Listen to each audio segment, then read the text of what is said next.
Naam, swadakta, hamjamboni, mko salama? Tunatumai mubuheri wa afya nyote popote mlipo. Tunashukuru sana manake mumekuwa na sisi kuanzia ule muda mpaka muda wa sasa hivi. Kumbuka kwamba mnatupata tukiwa live and direct kutoka ndani ya Obinna TV studio, na tunatumai mnatupata live kutoka Obinna show live. Iwapo unatutizama kama uko pale kwenye kazini, haujafunga kazi, ama ndio unatoka kazini, ama umekaa pale na familia yako mnaenjoy kipindi, tunasema asanteni sana. Na mimi unanijua kama Dapaman, na niko na mwenzangu ambaye ni mtumishi. Oh yes, asante sana Dapaman, mchesi mwenzangu. Na tunasema kama kawaida, ukiona ni Monday unajua ni sisi ndani ya Obinna show live, ndani ya Obinna studios. Kama kawaida, kama unatutizama ukiwa Rift Valley, Nyanza, Coast, Western, Eastern, Northeastern, Turkana, ukiwa Nyanza, Kisumu, ama uko diaspora na uko karibu na TV yako, hoteli, unakula, unafurahia, unatuona kwa simu, kwa nyumba, umetulia kwa kitanda, kwa kiti. Mtumishi Teoli and some man from Western, na tunasema unapatia mwenzako high five na smile, na tunaendelea sawa sawa. Ona mswadakta amekuwa mwenzangu ama mtangazaji mwenzangu ambaye ni mtumishi, na kumbuka kwamba yeye ni mmoja wale wacheshi ambao wana ubunifu na ambao wanabombea nchini Kenya na nje ya nchi. Na inaweza kuwa tabia mbaya tukianza onyesho bila kufanya kimila. Kimila yetu ni lazima tusalimie wawili watatu kutoka pande zote. Tunaanza na kusalimiana mtu anaitwa Emiliano Oketch'S. Emiliano Oketch'S, asante sana kwa kutizama kipindi. Emiliano Oketch'S anasema niko ndani na Osia Aerabusia Oriomno. Na pia tuko na mtu anaitwa Ian Bomba, asante sana Ian Bomba, anatutizama kutoka Busia County, Port Victoria, anasema na watizama nikiwa hapa kwa Bucha, asante sana. Tuko na mtu anaitwa Escobar Pablo pia yuko ndani na sisi, anasema niko na nyinyi mpaka mwisho. Tuko na mtu anaitwa Riziki Malia, kwa ubora yake na watazama nikitoka Umoja, asante sana Riziki Malia. Kuna mtu anaitwa Nahone, pia niko ndani, asante. Happy Clara ndo kudonjo, asante sana. Elari Mujunia Kenyan Prince baada ya huyo. Stacy Mutindi anasema very locked, asante sana. Murima sema pia mimi na waochi kutoka China, ni hao nikuseu asante sana. Royal Max anasema niko London, asante sana watu wetu wa ugaibuni. Tuko na Emmanuel pia anasema niko ndani. Cobbs Computer Solution, Dapaman nisalimie.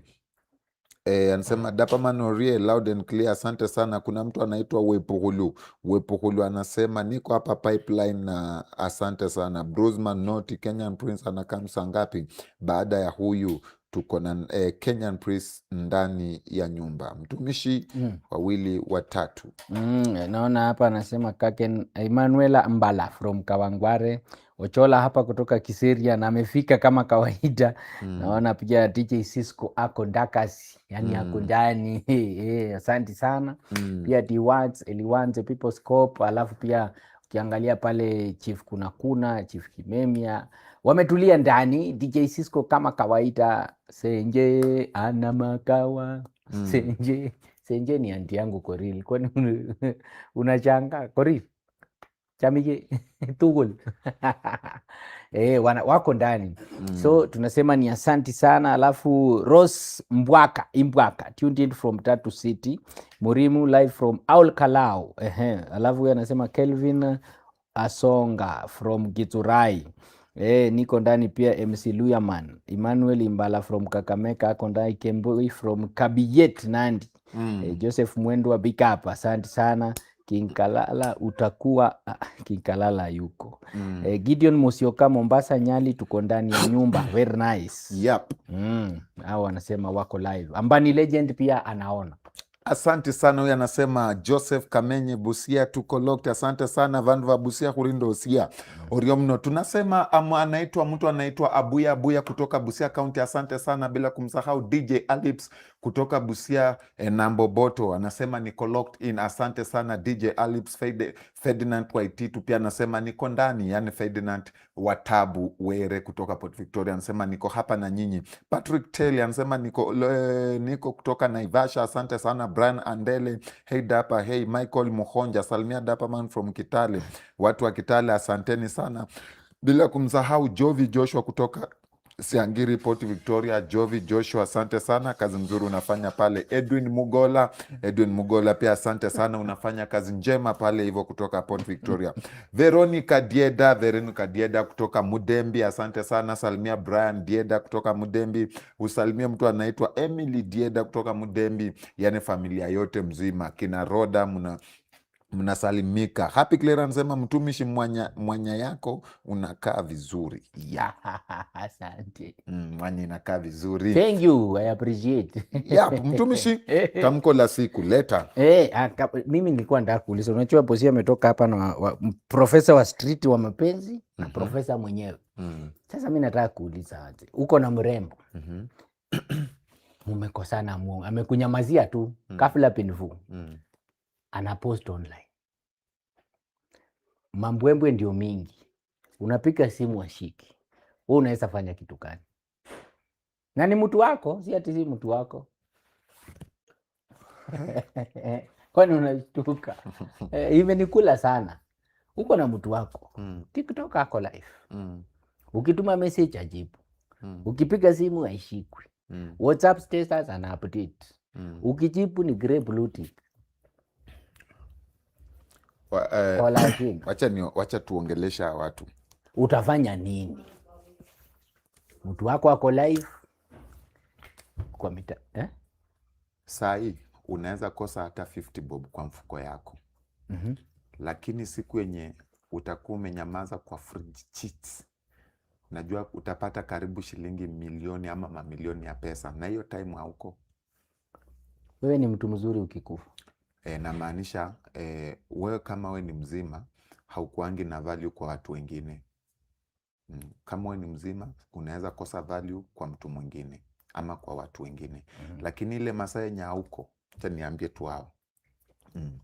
Wewe kama wewe ni mzima hauna value kwa watu wengine. Watu wenye uko nao value ni wachache sana.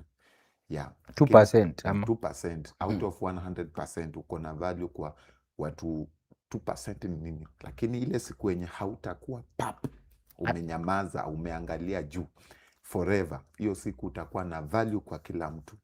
Wenye wanasema venye ulikuwa mzuri, venye ulikuwa mcheshi, ulikuwa funny, watakuwa wengi. So najaribu kumaanisha nini? Saidia mtu kama bado ako hai. Tunarudi sasa kwa point yako. Ukiona demu yako ukiona demu yako your person hamuja kosana, amua tu kunyamaza. So wako mumekosana ama juu nataka niingilie ndani vizuri. Sana amenyamaza tu. Aniongeleshi, ashiki simu, anapost ako live. Nikipika nikitext. Mtetezi Junior Dapaman my mentor, so navaa diaper ile.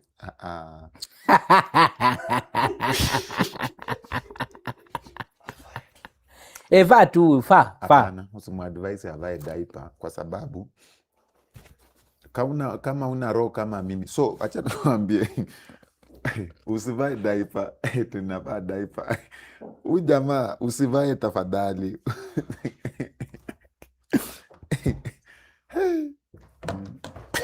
Kama diaper isivaliwe. Kuna huyu alimenta mtu anafaa diaper sana. Isabu tumeenda. Kama mendi wake. Okay. Ni mbaya. So iko hivi. Ukiona demu yako ako online, anapost, hakuongeleshi, ukituma text anakuambia I need my time, space. I need my space. But anakuambia I need my space. Nitakuongelesha, for now I'm not well. But pale online anapost, anacheka nini, uko na vitu mbili za kufanya. Mtext umuulize unaweza jifanya simpa, muulize hi babe, unaendeleaje, ni nini nimeona uko sawa, ama nyamaza. We nyamaza tu, siku atakutafuta. Kama atakutafuta uko na value kwake, asipokutafuta bro hauna value, tembea, Tafuta pesa. Wacha hata na pesa. Pesa. Find your peace. Money is my peace. Just imagine amekwambia babe, ama hata hajakuita babe, amemwambia tu I need my space ama I need my time. Ana post TikTok, ako live, Facebook, WhatsApp status, ana update, lakini yeye akuongeleshi. Hai. Na mahali ana post si mahali ushaienda. No, ni online tu. Jipe shughuli. Wacha niambie hawa, ukiona demu yako, wewe tu mwenye unaniangalia, machali, amekwambia anataka space yake, anahitaji time, atakuongelesha akikuwa sawa, si ndio? Lakini TikTok ana post daily, status ana update, Facebook ana post, Instagram ana post. Bro, hauna value. Jitoe tu. Ama jitoe tu, tafuta ama fanyaje, nyamaza. Siku atakutafuta uko na value kwake. Hata wewe tafuta time na space. Pia wewe tafuta time na space. Vampire fanya mambo yako. Vampire fanya hivyo. First of August ni nini nafanyika? Kwani watu wanapika kura? Mimi sijui, mimi nasikia tu. Kwani hiyo tarehe ama watoto wanafunga shule? Sikia comment section. Wallahi hiyo ni red flag.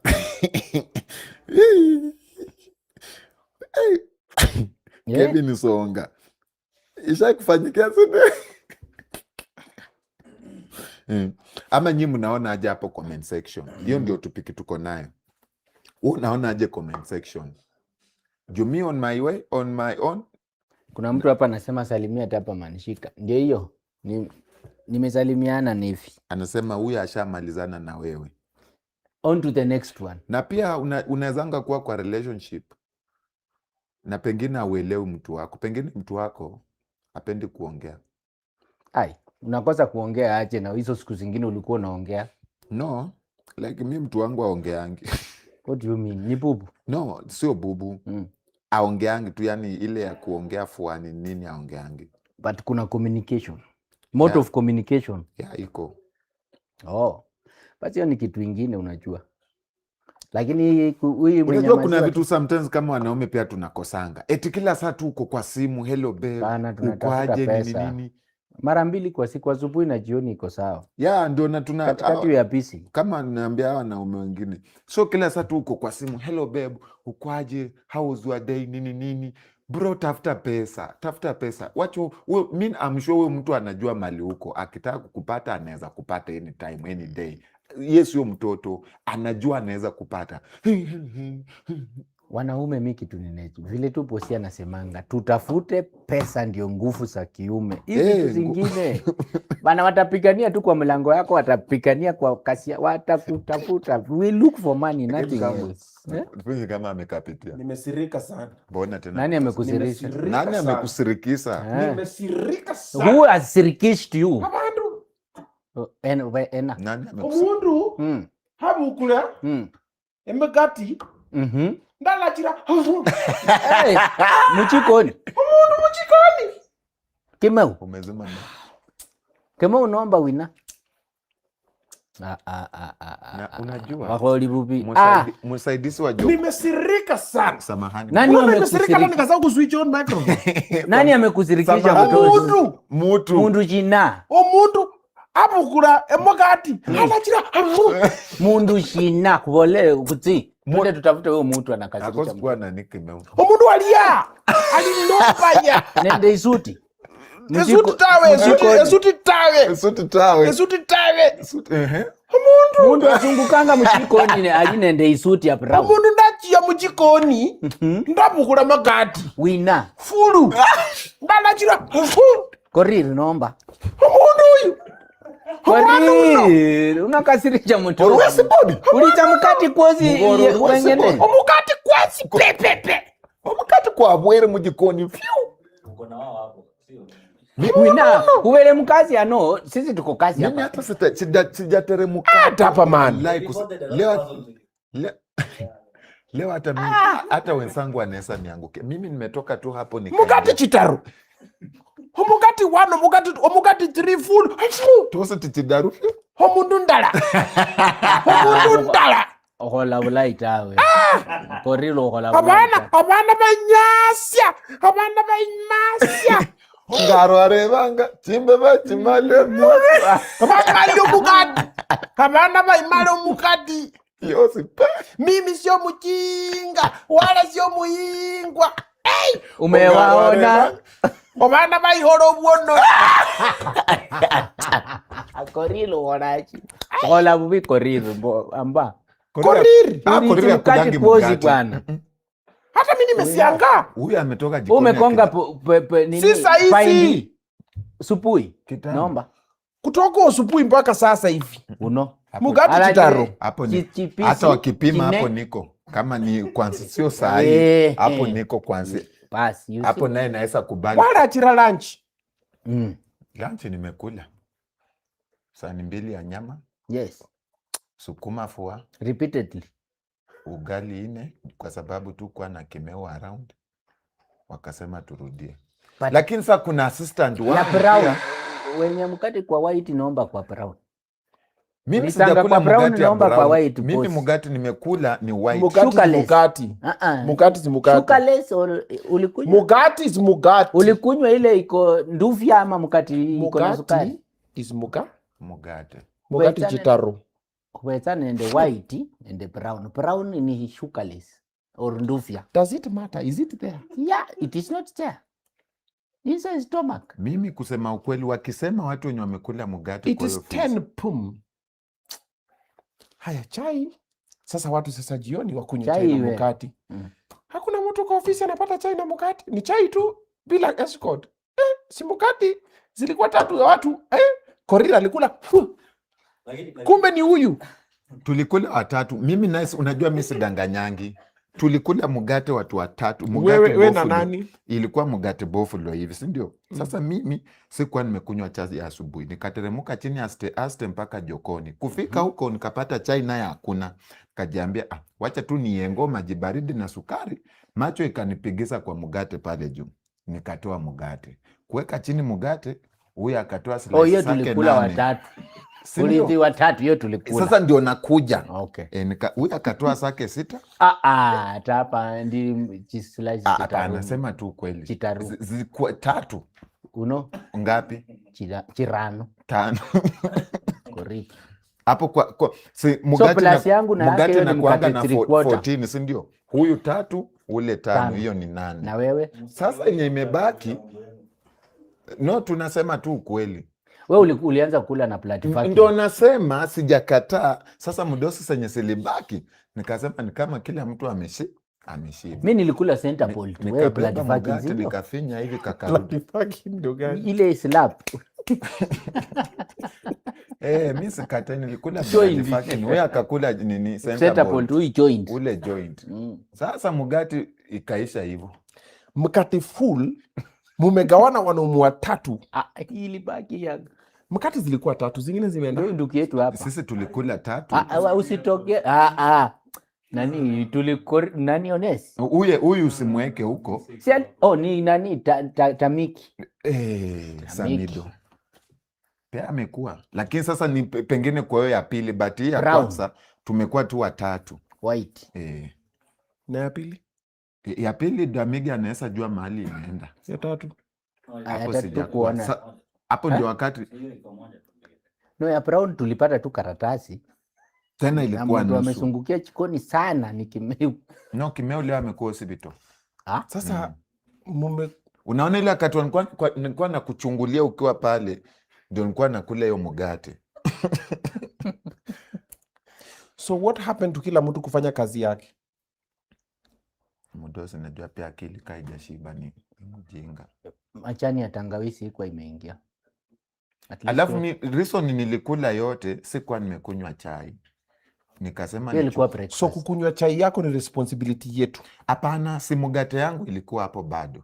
Juu sikukula. Sasa nichukue mpaka ya jioni, ndio hii masaa sasa sijateremuka, niko kasini. Sasa huyu tena kama ameenda kunywa chai na anadai escort. Nimeitiwa. Tena umeenda. Sifisi aliniambia teremuka. Sasa tufanye hivi. Mwisho hii mwezi. 1,000, 1,000, Eh. 1,000. Ya mugate. Mkate moja ni posi ni pesa ngapi? Si mkate, ni kitendo. Tufanye tu. Tulisema watu wasiingie wapi? Jokoni. Sasa mama- Jikoni iko na nani? Mama Mugate Shantela tukupata ametuita jikoni jokoni. sasa kwa nini? Mugate tukupata jokoni. Ulipata mkate Hii wa side dirisha ya ya- jikoni. hii side Kwa ya- dirisha ya jikoni. Yes. Na nje sana. Hapa. Na nje. Hata Omosha alitufukuza asubuhi, si Ba- ndio? Alikufukuza sio Alitu- mimi. Omosha aliwafukuza tena asubuhi. Alitu. Masaa za elfu lunch. lunch mbili. ilikuwa- ilikuwa mbili. Mudasi hapo sikukuwa. Hapo sikukuwa. 1,000, 1,000. Ilikuwa Sasa lunch time. Hiyo tulielewana, ilikuwa na HR tulielewana, Mm. tukasemaje? Kila mtu acheze tu kwa mlango yake. Mama Shantela amekuja hapa kupatia orodha ya vinywaji. Hapana. Fufutende. Mama Shantela amevaa yellow. Sasa nyinyi mna stress Mama Chantel. No. Anashangaa anaweka chakula kwa jikoni, chakula inapotea. No. Chakula inapotea. Kumbe ni wanaume wanaivuta na dirisha. No, tulikuwa kwa hiyo window. Lakini- Kwa window Oh. pane. Najua- Na mko na self control. Mkaona mkasema Wacha tu tunakaa nikwambie hapo ndio ukweli. anatusafu mtosi. Najua watu watasema Waluya wanaongelesha Mudosi so sana. Mama Chantel aliwaserve. Yeah. Without her permission tuwezi chukua kitu. So Mama Chantel aliwapea mugati. Mudosi hapa. Niliitisha. Ni uongo. Mimi niliitisha. Alikupea. Mimi niliitisha, nilimuuliza can I serve bread? Akasema yes. Hiyo masaa Mama Santeli yako jokoni. Saa ngapi? Sasa mimi sijui kuwasha kasi mtosi. Sasa wewe ni snitch. Mimi na heri tu Na niseme. na nyinyi ni wezi wa chakula. Mimi heri ni kwa sababu Mudosi mimi niliona vizuri. Niliongea jokoni nikapata mwenzangu jokoni. Kwa Sawa. mlango kwa entry. Sawa, tumemaliza hiyo story. Mwisho wa mwezi tao Fanya Tao. aje? Mtosi Mimi- distribute. tena the Distribute. next person mwenye tena anaingia kwa jikoni bila idhini ya Mama Chantel, mwisho wa mwezi tao. Because nimerealize hii Distribute. kuongea unapata tu wanaume tu kwa jikoni. Like, wanaume unafanya nini kwa jikoni? Mtosi. But ulikula hiyo mkate? Ulikula mkate? But ulikula. Ulipewa na Mama Chantel? Ulipewa na Mama Chantel? Mama Chantel alikupea? Ama ni hawa? Mimi hata sikumupea. Mimi sikumupea. Umesema mkate. alichukua dozi ngapi? 5. Very good. Huo Yeah, ndio yeah. muongo. Sasa Mimi next nasema time- tu chenye nimeona mugate tumekula No, watatu. mtosi fanya aje? Hiyo ya mshahara distribute into months. Iko Anza hivi. na huyo wa karibu. Kuja hii mwezi. Hii mshai kwanza Mimi wacha Mudosi, wacha ni- mimi niseme kwanza. Mtosi wacha Yeah, nilete cha- tu Tunaweza Mkenya. elewana tu Mudosi. Tunaweza fanya hii mambo kwa wanaume. Mudosi. We agree as Si, men. mimi nisamee. Wacha tu. Sitarudia We kukula are, I'm mu- sorry. Niaje HR. Wacha tufanye hivi. Uko fiti. Sasa mwisho wa next month Dapaman anakatwa tao, mtumishi tao, Korir tao. juu ya Na mugate. kuexplainia baadaye. Na kutumia episode. Mtosi switch. Hata wewe ulisema ile kesi tu ni hapa. Hakuna Hata ulisema No, ni hapa tu, lakini sasa watu waanze kurespect boundary sasa. Na hata mkiona mumesema nani mwingine anaingia kwa jikoni? hapo naye sijaona. Leo ni mimi tu nilikuwa hapo. Leo Yeah. No. Unaweza ingia jikoni, kuna dispenser ya maji hapo nini, lakini the minute umeingia umeanza kujiserve. Sasa kidogo mnatoa Mama Chantel sasa amechanganyikiwa tu, alafu yeye ni mpole, anashangaa nini inafanyika. Saa ingine food haijatosha, kumbe wewe umeserve mara 3. Unasikia umepiga sahani ngapi za lunch? ya kwanza, No, mbili. Sema tu mbili. si ndio nasema story ni yangu. Okay. Ya kwanza nimekula nyama sukuma sahani moja. Nikakaa hapo chini, nikaona ni kidogo, nikaenda tena wakaniongeza. Sasa hiyo sijajipakulia. Nimeomba niongezeko nyama, akaniongeza supu na sukuma. Lakini hapo kwa mugate mimi nisamee tu kwa sababu hata mugate yenyewe Ehe. hiyo naye tumechukua kama mwenye jikoni hayuko. Tuseme tu ukweli. Hiyo iko ya breakfast. Sasa nimesema hivyo mkanipinga. No, si iko ya breakfast. Haya, mimi Mudosi mugate nisamee. Si tulishamalizia story. Nilikusamea kitambo. Ushatusitaki sasa. Na sasa sijawashtaki, nimepatiana tu instructions ndio sasa wanaume sasa wajue. Sasa next time inapanda tu 2,000. Tena unaingia kwa jikoni 3,000. Mpaka inafika vishiko mwisho wa mwezi wewe unakuja tu unakula lunch. narudi home. Si unapenda kwenda jikoni? Kuniona kwa hiyo jikoni tena kaandika. Hata mimi munipate. Hata mtosi unitume Unajua mimi maji. nimeteremka huko chini ile chai ya saizi. Ya saa 4. First mimi nimeletewa chai Nduvia. Then nasikia watu kwa reception. Niko like nimekunywa chai ati lakini bila escort. Amla mbona nimekunywa bila escort? Kwani mkate hakuna nini? Mkate hakuna. Kwa nini? Korir. Korir amefanya nini? Korir amekula mkate, amefinya kutoka asubuhi, amefinya mkate. Nikala Anagaya. Korir, nikasema dapa ama Korir? Nasema Korir. Nikasema okay. So mimi nimeingia huku tena nafikiria kidogo na I'm buying time niletewe escort, hakuna. So nauliza Omosh, naambia Omosh, Omosh, rada mkate. Akamosha kaambia nilibai mkate 3 wenyewe na mkate hakuna. Naambia what do you mean mkate hakuna? Tuliweka kwa jikoni. Nikasikia Korir I'm like okay. So nikaenda Miles, nikamwambia Miles kuna maneno hapa lakini sasa tena imeumana. So narudi hapa juu napata kumbe si Korir. Ni makorir. Unajua kuna Unaona hiyo ni a lot of information, yeah. Breakage. So nimepatiwa a lot of misinformation lakini snitch akasema ukweli. Mimi sidanganyangi kwa chakula. We are danganyangi. Chakula which is very good. Kwa sababu chakula, unajua chakula. In fact, hujadanganya wewe tunakukata 900. Asante mdosi. Unajua kwanza kuna story nyingine ujue ya chakula hapo. Hapa uko lauli kwa. Kata kwanza 100 tena. No, wacha wafanya hivi, wacha tulete guest. Ukisema everything, Senator. hata kata shilingi. Sasa Wacha tu tulete senator. tukapika na chai. Sasa chai ilikuwa imeisha. Tukaona nayo Si tuka. tukaona nayo kukula mugate. Mbona korira kwa hii story, si ndio? Sasa hiyo ilikuwa support. Mimi nilikuja tu kachukua kipakishi. Simekataa kusema ukweli. Endelea na yako, endelea. Sasa chai ya maziwa ilikuwa imeisha. Kasema tutakula mugate bila kinywaji itatunyonga. Mimi naye nikasema wacha niwakisa gas, niweke siturungi vikombe mbili.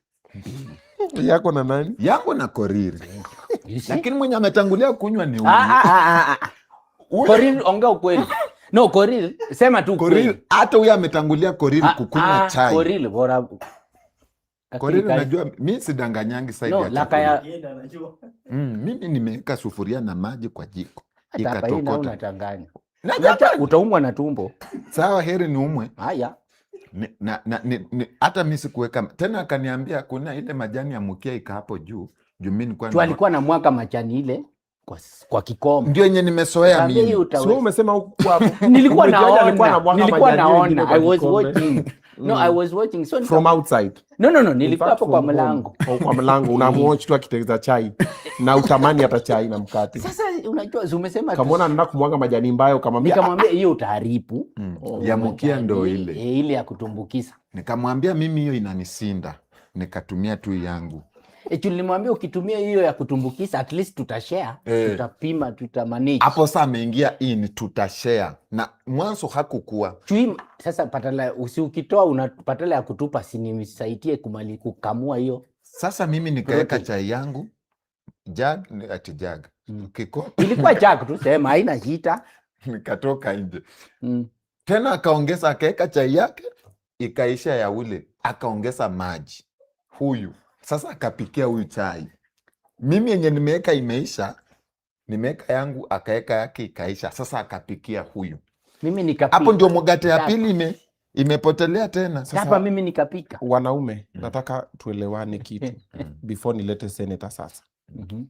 Sasa kuna mtu tumeandika kazi kutengeneza chakula ya ofisi. Yes. Lakini mmepita huyo mtu mnajipikia chai jug.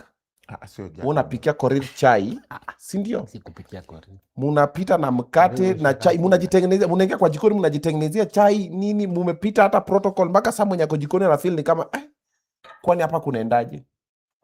Sukari uliweka kijiko ngapi? Sikunywangi sukari. Alikunywa Nduvia yeye. Chai na niko na pressure.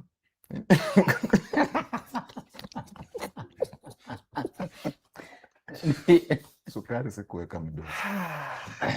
Sukari sikuweka, lakini chai nilikunywa. Siturungi. So mpaka chai wanajipikia. Sasa kila mtu 1200. Mtumishi, Korir na Dapaman. Mushai mwezi. Bodi ulisema niongeze maji. Wewe ndio ulisema ongeza, sichapata. So mtumishi akaongeza maji na Korir bado na deny, lakini kuna evidence. So mtumishi na Korir 1300, Dapaman 1200. Sasa mimi nilikunya. Sema? Nilikuwa tu nje nimekaa. Baada hapo sikuona kitu iliendelea jokoni. Niliona tu watu na migafua tena wanajiongeza. Sasa hapo sikukua, lakini nilikuwa nje. Okay. It's fine. So umesema mimi sikatu, nimesema hiyo ilikuwa ni kuacha usnitch on your brothers in crime. Lakini nyamuni kama mmefanya vibaya. Unajua hapo naye tumekosa kwa sababu hamkufikiria hata Onesimus. Onesa alikuwa kwa kona huko. Kwa sababu mdosi. Unaona wakati tumemaliza riba. Umesema mlikuwa pia na Samido, si ndio? Samido huyu ndiye alimuona. Alikuwa nje. Lakini sijui but Samido pia alipita mahali kwa mkate. Unajua ni mweupe anaonekana. Sasa mimi sijui kali. Hatuna uhakika hapo. Hatuna uhakika. Hatujui. Bosi hapo mimi siko. Lakini ile hakika tuko nayo ni si watatu. Na tena wacha but Korir is in denial that hakukuwa hapo. Na nyinyi mlimuona mkampea. Niongeze maji. Kasi nani alizima? Nick ndiye alipaa. Nick na suti. Nick pia alikuwa hapo. Sijui ulisima gas. Okay, Nick alizibaje gas? Ile mambo ya chai alizima gas. Ulisima gas. Okay, ulikula mkate? Nick akulange hata mgate. Nick. No, sasa ile ni sijakutaja kwa Mr. Suti. Mimi mdosi. Ati wewe ulivaa suti kuja kuzima gas. Aliniambia nimzimie nikasema hapana. Nani alizima? Alikwambia umzimie gas ukasema hapana. So mkaja tu gas ichome studio, si ndio? No, alikuwa kuniingiza kwa hiyo ngori yao, nikasema hapana, nyinyi shughulikeni tu yao. Nick aliambiwa azime gas, Nick akasema hapana. So gas ikaenda to waste, Nick amekataa kuzima. Nilizima, I think nilizima. Sasa ni wewe. After kumuita akakataa, sasa ilipiti nipambane Mbona niite na ni yako wewe? Sasa si unajua ukifaa hii uko na ideas. Hii suti inakaa kuzima gas. Ideas. Mtu wa suti ni mtu akili mingi. Mtumishi is also bullying Nick. Anaambia Nick amzimie gas juu amevaa suti. Unajua gas ni for some. Sasa sijui inasimiwa wapi. Sijazoea hizi vitu huko Matasia. Tazoea tu. By the end of the month, utakuwa umezoea. Siruti huko. Kama hii ndio mambo. Na usinitume niongeze maji tena Korir. Lakini unaona sasa mdosi kuna yenye imebaki. Na wewe ndio ulifanya appetite ikakucha. So acha niseme yenye ilibaki sasa. Hiyo sikwa. Ni sikukwa. Mkate ama chai?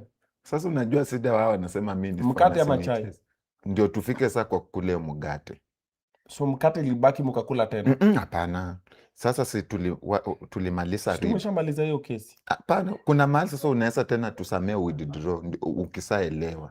Hakuna kusamea. Wacha tulete guest. Hiyo imeenda hivyo. Hapa umekula mkate ya 1000. Mmoja. 1300. Hapa unaona. Uko sure Magi hajakuwa huko? Magi ndiye alituita. So naona ukweli pale. Wewe ulisema chai imeiva. Haya, Davido pandisha. Obinna, you need to be here. I am. Sorry, I can't Check it, guys.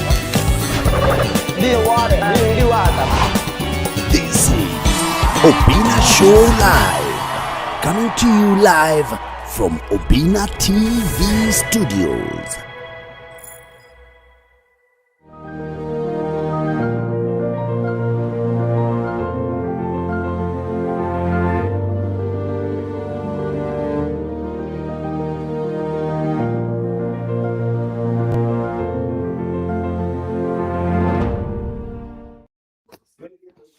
What's up everybody? Welcome back. Tumemaliza kesi ya Mugati na kesi ya chai. Now we're about to serve you some tea from the Senate. All right, if you're just tuning in, you have missed very interesting conversation from two professionals. One is from the street and the other one is not. All right, but you're right on time for this one as well. So when it gets to Monday, we'll bring you Obinna Show live straight from Obinna TV studios. And you can get to comment, like, and subscribe. If you're first time here, we have a QR code on the screen. You can also scan it and you can get to gift the show. Tunulie kachai, maze, kasoda. Ona venye tuko na shida hapa ya vinywaji. Useme ni aje kunyweni ka crate moja, and you're going to be very much grateful. After this one, we're going to be having Kenyan Prince. Why? When it's Monday, we sit down with the who, we discuss with them the what and the why. For the first time on Obinna Show live, Senator Eddy Oketch'S is in the building. Karibu sana. Senator kwanza ameingia, wacha niwape story ya Senator kwanza. Ameingia sasa niaje? Omera. Habari ya Migori? Wewe ni Omera ama wewe ni Obinna ule wa Nigeria? Mimi ni Ogao. Just sijua. Ogao. Abeg. Ngoja kitoko. Welcome. Asante. Abego. Abego. Asante. Uko aje? Niko sawa. Sasa unajua Senator, mtumishi kuja bwana. Senator ameingia akafungiwa kwa gate kwanza. Hey, sasa kwa gate, Senator. akaambiwa we ni nani? Akasema niko hapa na meeting, mimi naitwa Senator. Akamwambia haya, wapi Senator? Fungua kio, waambie because mimi nisema unafikiria nadanganya. Unajua kai Senator. Security wako ameniambia bwana, mimi sasa sio Senator. Nataka nifungue dirisha yote nimpatie Senator because I came driving myself. Unajua ukai. Wapi belt yako ya 500? They were holding me kwa hapo nje. For that long. Wamemweka nje 30 minutes, wanaambia leta produce the Senator. Sasa leo umeniambia niende kuna guest. Nimwambia kuna guest amekwama kwa gate. Mimi nashangaa guest amekwama aje na jina yake iko kwa gate. Kumbe security amefungua gari, driver wacha maneno yako, wapi Senator? But unaona vile ako simbo, hata huwezi jua ni. Unaweza fikiria tu ni foreman. Vile ati foreman. Between wewe na yeye, wewe ndio unaweza kama mheshimiwa. Baadaye wewe unakaa Senator ndio. Baadaye unajua Obinna hands well. Warembo Sasa anaweza kuwa the Senator. Na wewe dereva wake. By the way, Senator, by the way unacheza chini. Kabisa. Hiyo sasi ya Senator. Angalia. Hii ni saa moi yafe. Si nilo saa inakuja na nini? Angalia hata ngozi. Anasema mafuta. Ona hata tumefaa vitu tisi. Si mnakuwa na massage pale kwa Senate. Massage ya nini? Si pale kwa Senate, pale kwa ile gym yenu. Wapi? Pale kwa parliament wako na gym, wako na massage na spa na kinyozi na kila kitu. Obinna wewe penye tulikula ile mchele siku ya maandamano. Sasa hapo penye tulikula mchele ukiteremuka, upite na ile nini? Hiyo side ile upande juu. Kwa punge tawa. Punge tawa. Tukandwa. Kila kitu. Senator, wapi belt yako ya 500,000? Hiyo sasa belt yako pia unakuwa unafanya nao nini? Unajua kiatu Senator. Wacha nikwambie. Kiatu Senator, viatu inafaa uvae 1 million. Wacha nikwambie. Senator unatuangusha. Wacha nikwambie. Kwani wewe ile pesa ya Gachagua haikukufikia? Wewe sikia. Na tumesikia juzi ilitoka. Obinna, you see in this life. Saizi ukidedi. Na mtu pia lele kwa street. Tunasemanga kwamba when the game is over, the king and the pawn end in the same box. Yes. Umesikia? Kwa sababu unacheza chess, sijui kama unajua kucheza chess. The king is very important. Is the most important kwa chess piece of the chess, the chessboard. And the pawn is just seen as anything. In fact, it can be sacrificed. Unaweza sacrifice pawn ukitaka, alafu zina improve hiyo pole pole, unakuja kwa bishop, unaweza sacrifice kidogo sio mtumishi. Alafu unaweza sacrifice pia the knight, you sacrifice the rook, then you can sacrifice the queen in the order of hierarchy. Na game ikiisha wote unachukua wanalala kwa the same box. And in that box there is no queen, there's no pawn, there's no chess. It's the same thing. Kwa ukiona sijui this one is a president, huu ni nani, huu ni Obinna, na ule ni mtu ako chini pale, itafika pahali when we all die, same box. Hata kama so it doesn't matter, hata kama uko na saa ya shilingi milioni kama unasema wala vaya milioni ngapi, hiyo ni milioni, hiyo yako ni inaitwa aje, ni Rolex sama gani? No, this are Omega. So unajua hata ndio umekuwa senator hapa, but you see the most important thing that you must do is the legacy you leave in this world. You must write your history in the heart of other people.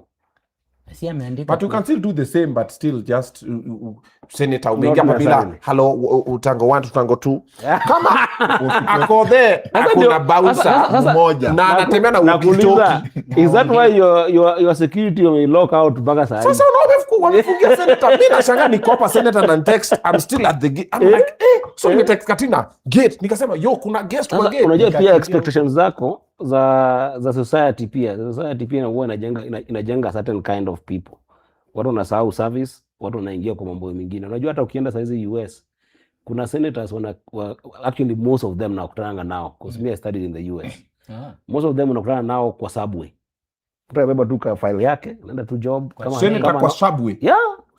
Subway unampata tu ameenda kwa subway ama kwa metro.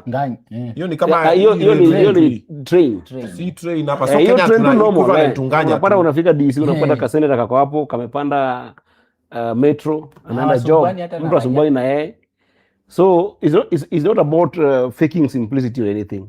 Is that umeitwa kufanya kazi ya service kwa wananchi. Just do the service and go. The same way Obinna ameitwa hapa kufanya kazi yake ya me I'm not going. When the time comes utaenda haraka sana. Yeah, when the time comes. Lakini in the meantime We are here. Senator, yes, belt viatu saa immaterial in life. Follow Sahi huyu senator hata ukimpika hesabu hajafika 1200. kichwa. Sema kweli Kwanza mtumishi ni kama sasa anachoma. Anachoma, unachomea senator sasa. Sana, akienda sana. Si kama ule. Hiyo viatu ni 45. But ukienda Kamukunji 25. Na ukirauka Gikomba. Masaa ya Haya, tupige hesabu ya senator basi. Yeah. Kiatu. Yes. Ukionea kiatu 45. No, bei ya nini? Ya Bei Gikomba. nzuri tu. Bei mzuri. Sema 35 ukichukua na wholesale. Yes, 35. 35. Hii jinika Ni 15. 215. Yes. Tumpe 2000. 1800. Jinika. Okay, to round off 2000. To round of 2000. So sasa tuko 3 4 5 55. Yes. Si ndio? Haya tisho 800. Ngoja. Hii ni tao. akimtumishi Chapa thao. 1000 ndio to round off 1000. Chapa thao. so hii tisho ni tao. Yes. So sasa tuko 65. Yes. Sa. Ikusema tu Ni smart kweli. ama ni nini? Hapana. Hebu angalia kama ni smart. Hata iwaki. Hii ni smart watch. Haiwaki hiyo. Oh, sasa. inawaka. Tupige Inawaka. punch. Iko na rati imewaka. hapa. But unajua kuna ile ya kuwaka, kuna ile Apple alafu kuna zile za Chinese. Hii ni gani? Senator. Senator hii ni gani? Chinese. Hii ni ile ya Chinese. So tuipige ukiona pale TikTok 15. Ukikuwa Black Friday. Black Friday. so 15. Yes. So 6 plus 6 5 so sasa tuko 8. 8 alafu ile Hii ni kaa yangu hii sasa tuwezi. senator. Wewe patriot. Patriot. Wewe unajua you have a senator in you. Nimekuwa nikiona, unaona? Transoia. You have a senator in you. That is growing, Eh. inachemka. Na Papa Chira. So senator sasa ni 8,000 na punch. So tano. Hilo ni punch. 8500. Na ya kutoa sasa. So 8500. Weka ya kutoa. Umefunga belt? Ndio lazima ufunge bwana. Si tuione. Lakini belt ni normal bwana. Si tuione tu. Normal tu belt. Mbona unaogopa kunini? Belt ni yako senator, usikue hivyo. Belt weka thao. Tao. Weka 95. tu thao. Naona nataka kupiga bill, nataka kunijenga leo. Oh. So guys, we are going to put a number on the screen. Nimeona pale hivyo uko na nini? Uko na ka code kingine hapo, nilikuwa naangalia kama niko pale kwa gari nangojea anaitwa nani? Katrina manani alikuja nichukue wakati nimezibiwa huko nisiingie. Nilikuwa na kuwatch. Ulikuwa na Keith Mwoki. Yeah. Nikasema sasa kuna hata mpaka code pale Code kubai soda. Unaona hapa naweza fanya part time, si ndio? Wewe tunaweza kunini? Mijenge. Wacha nikupange. So guys, we are going to put a number on the screen, ni number ya senator. You know the way we always do sisi kwa sisi. Kabisa. Senator asitoke hapa, senator ako vibaya. Asitoke hapa hivyo. It takes one To build what? By the way, Obinna, it might look like a joke, but it's very serious. Let me tell you, the reason why public service is in suffer, why country, is exactly because of this.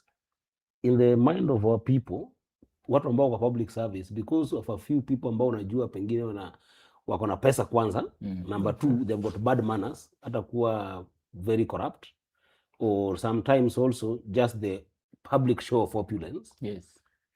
Because of that, our people think kwamba politics is where there is a lot of money, but politics ni pale kuna mambo ya service. Problem becomes, utaingia kwa public service na upate kwamba hakuna pesa hapa. So then the best talents, like somebody like you know, I cannot afford you. Because the best talents ikiingia pale, mtu kama Obinna at his level, naweza mlipa only 40,000 ili afanye kazi in the Senate environment. But because he's a top talent, he would rather go to corporate service, where corporate, mtu kama saizi ukifanyia hata BBC, utakuwa kama kina Larry Madowo, you are making some figures that are crazy. Literally earning more than a senator in Kenya. Are you getting me? Akina Jeff Koinange, akina Yvonne Okwara, those top talents, ningewaleta niwaweka government press, wasaidie serikali, kuambia watu the agenda ya serikali, kazi ambayo imefanywa, kazi ambayo haijafanywa, they will take more money. So public service inakuwa very hard to get the best talent into public service, kwa sababu hakuna compensation. But ukiangalia vizuri, a few people who have got bad manners ndio unajua. Kama saizi nikiambia mtumishi hapa nimpeleke kwa challenge, nimwambie weka simu yako kando. We have got 349 MPs kwa hii Kenya, si ndio? Nimwambie mtumishi, I want you to mention for me 100 MPs, their full names and their constituency, and this month na kupatia salary yangu. Ako hapa. Alafu nimtoke hapo nikuje kwako wewe. Salary yake si barati. No. Unaona? Si barati. Hiyo sasa hiyo shatoa salary ya 2 weeks. Alafu niambie Obinna, tell me all the name of the senators that you know in Kenya, the 68 of them. Okay, Millicent Omanga. Nominated. No, na nakupatia all my salary for this month. Watu wangapi?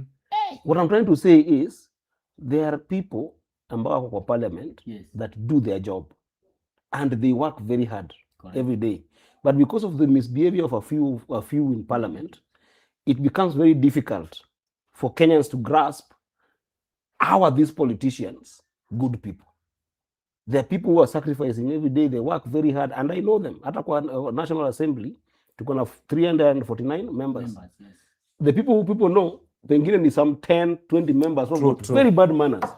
Wamechosha watu, public display of opulence, corruption cases, all these, alafu inaitwa sasa stigma. Kama you are a young person, like some of us who left our jobs, we had serious jobs, we had our businesses, okay? Umewacha umesema I want to go and serve the public. Ukiingia hapo, you get branded in the same picture, in the same brush, with the same brush. Unaona? So that's the challenge. Mnafaa kujua wanasiasa wenyu with their character, with their behavior, and you need to know all of them. Hiyo tunawajua mtozi. Ambao unajua wanne. Nilikwambia saizi mention for me 40 senators. 40 senators? Yes. Wewe? Nikupatie salary yangu usigoogle. Siwezi google. Nipatie. Mention 40. Hata fika hata 10. Khalwale. Chesanga. Ule wa Manyororo wa hata fika 10. Unasema full name and the name of the county. Alan Chesanga. Eddy hata fika 10. Hata fika 10. Omutata Okia. Usia. Khalwale. Kakamega. Mombasa. Hata fika 10. Sifuna Nairobi. Jamaa amepoteza bahati. Hata fika 10. I am some fair salary. Hata fika 10. It's not much, but it's good. It's not more than what I was earning. How much are senators in paid? The private sector? I mean, you take home about 500, 600K hapo. Now you are earning more than that in the private sector. Way far. 10 times. What the hell? Hiyo sio kitu. Ulitokea 5 million ukarudia half a million. Nakuuliza. How much is James Mwangi yani? Okay. Now I get the nini. Because by the way ulikuwa hizo area. James Mwangi ama how much is the CEO of KCB Bank yani? Unajua 2010 alikuwa Equity. Absa yani. 2010 alikuwa Equity. Alikuwa loans officer na alikuwa na Pruma loans. And that time bado nilikuwa high school. High school na unapeana loan? Yes. Siri ni kazi ngumu. Siri ni God. Kuwa na vision ya hard work and 2016 alikuwa president wa Ongoza Institute. Hakuna ka track record. Musiona ametulia hivi na matisho.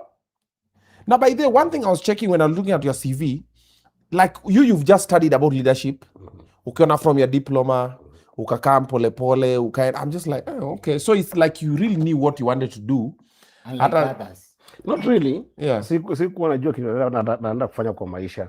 But when you're doing bachelor in political science, it's like you see what happened. I don't know how much time we have, but tuende kazi. Tuko Obinna TV Studios na Obinna ako hapa. You know, everybody has got their own story and I respect that. But you see, vitu ambao nimefanya Simutembe na Omwami. Wacha nipe sasa imeanza. Mambo imeshachepuka hapa. Wacha nimpe kinywa. Omwami amekosa pesa leo. Wewe umepoteza pesa. Mention for me 100 MPs. Hata umewambia 10 senators and the place where they come from. Wewe tembea wewe. Wewe umetuestia pesa. I'm giving you my salary for this month. $500,000. Nilikuwa kwa 7. Nakupatia. Na imemshinda. Kazi ni maveins tu zinatoka huku, maveins tu zinatoka huku. Nilikuwa kwa 7. MPs 48. MPs I've mentioned 50 MPs na constituency zao, full name constituency. Nikupatie my salary for this month. That is how $500,000 imekuacha. Mtumishi nimekupatia. Anakupatia this month. Leta tips. MPs. Wekelea tips. The point is Obinna. Atiwekelea deposit. Unajua sana na deposit. Na deposit. Huyu jamaa umetuangusha wewe. Hata hiyo swali wangeleta huku tungekuwa sasa tunahesabu. Wewe pia unaweza jaribu 50 MPs. Sio sahi. 50 MPs hapa manuget $500,000. Their full names na ni MP and wapi? their constituency. Aya, Rafa Mudosi nisaidie kuhesabu. 50 MPs. Aya, Rafa Iluanjala, Budalangi constituency. Boniface Mudenyi, Wilberforce Mudenyi. Twende tupole pole. Wilberforce Mudenyi. No, we will do what we call due diligence. Due diligence. So Wilberforce Mudenyi Funyula. Aya. Hata fika Babu Owino, Embakasi. Wapi Embakasi gani? East. Kwanza utasaidiwa hapo. Ngoja sasa sema Embakasi hapo. No, wacha kumsaidia. Hata fika 10. Ngoja uone. Si nataka tuendelee. Endelea. Aya, hao ni watatu, si ndio?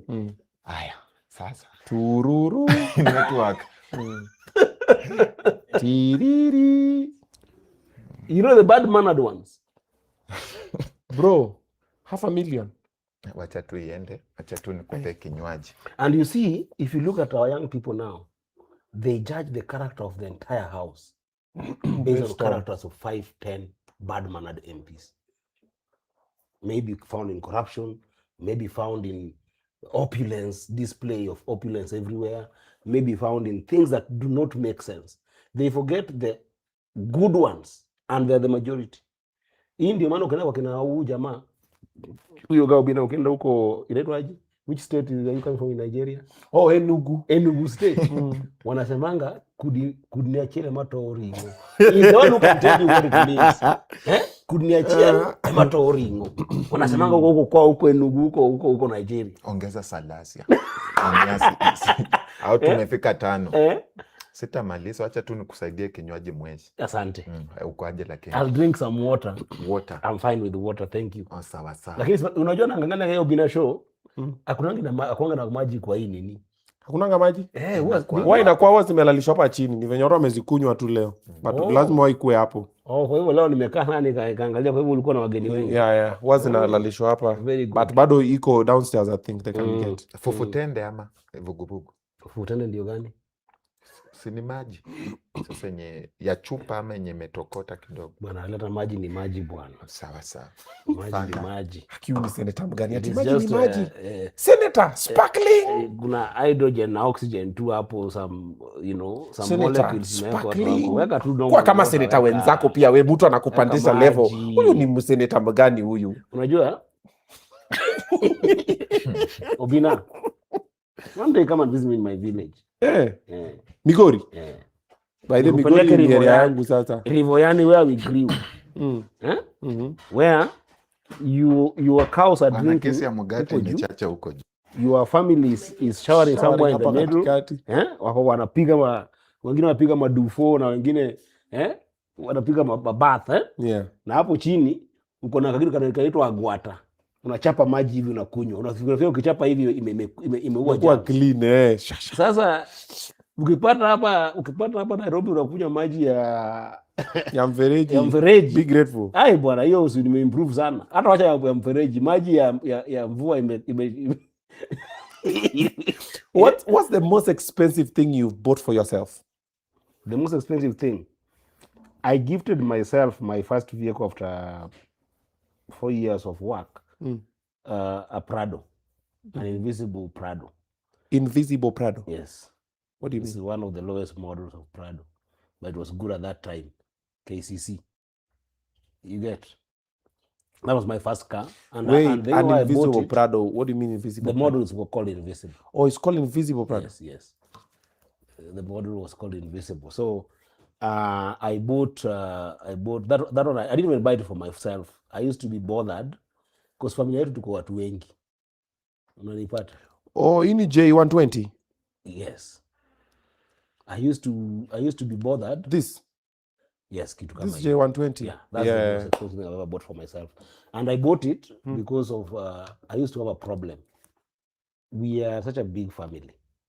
We were born 10 children, and then 2 of us passed on, and then we remained 8, and mimi ndio among the younger ones. I'm the last born boy kwetu. Okay. So anytime we wanted to do something as a family, once I am the one who got a chance to go to the highest levels of education in the family before others. That story I'll share with you kidogo. Okay. So what happens is that when I came back and I was working in Kenya, nimefanya kazi kidogo kidogo. Anytime I go home and want to go to do something as a family, ulikuwa unataka kwa gari ile inaitwa Luenda. Unalipata? Sambaza. Sasa ni gari ingine kadogo, hata haikuwa na sambaza, ile ni Luenda typical, smaller than Probox. Tunaitanga Luenda. Sasa utapata my dad amewekwa hapo mbele, sisi wengine tumewekwa hapo katikati, mwingine amekalia mwingine, and you have rented this vehicle, na mwingine amewekwa huko nyuma juu wengine, mimi nimekaa hapo kwa boot hivi. Tunaenda outing, hata pale waitwa Wendo. The roads are bad. You can't be able to even, ukifika huko magoti, sijui mzee anakuambia magoti iko na arthritis, sijui nini nimefanya, sijui, and everybody sijui hapa inaniuma. It's just a lot of shida. So I said, let me save kidogo. By the way, I bought it in a place called Executive Super Ride on loan, because there are also other priorities. My sisters want to go to school, other people you're helping in the village and that kind of thing. So I put a loan, and then nikajikakamua nikainunua tu polepole nikapata. That's one of the biggest things that I was very proud of buying because of the utility factor of it. How much was it then? 4.2 million at that time. Yeah. Okay. Yeah. So my upgrade since then? How much bado unaendesha? I've always maintained a Prado. Oh, you love I Prados. exchanged it. Traded it in. Yeah, I traded it in, and then bought a TXL Prado. Okay. Because that other one was more a petrol, and ilikuwa inanisumbua na mambo saa zingine ya maintenance and all other things. So then I exchanged it for A J150. a diesel one, which was very good, and the one I'm using is very good Prado. So you only have one car? No, I have 2. Yeah. So the I Prado have a and small Passat. That one I bought because I just loved the utility of that machine. It's not expensive also. It's not an extravagant vehicle. okay. When you want to chill in town, once you finish your work, unaweza tumia hiyo kidogo. Okay. Yes. What is the most expensive treat you've done to yourself? The most expensive treat. Like where would you nice aje? How do you have fun? Do you have fun? This is a very relative question, because fun for me ni kazi. Si ndio nakuuliza sasa wewe, what's your fun? I think my fun moment is when I used to work for my company, and I was able to sometimes travel outside the country while also doing work. Because I like traveling. Truth be told, I really like, if I had a magic wand, right? Kama ningekuwa na magic wand, ati hiyo magic wand yangu, I can use it for anything good. I would go to all countries in the world and be able to learn all languages. Hiyo ndio kama ningekuwa na ati mimi ni supernatural niko na some supernatural power, I would have gone to all countries in the world and be just able to learn different languages of different people, understand different cultures.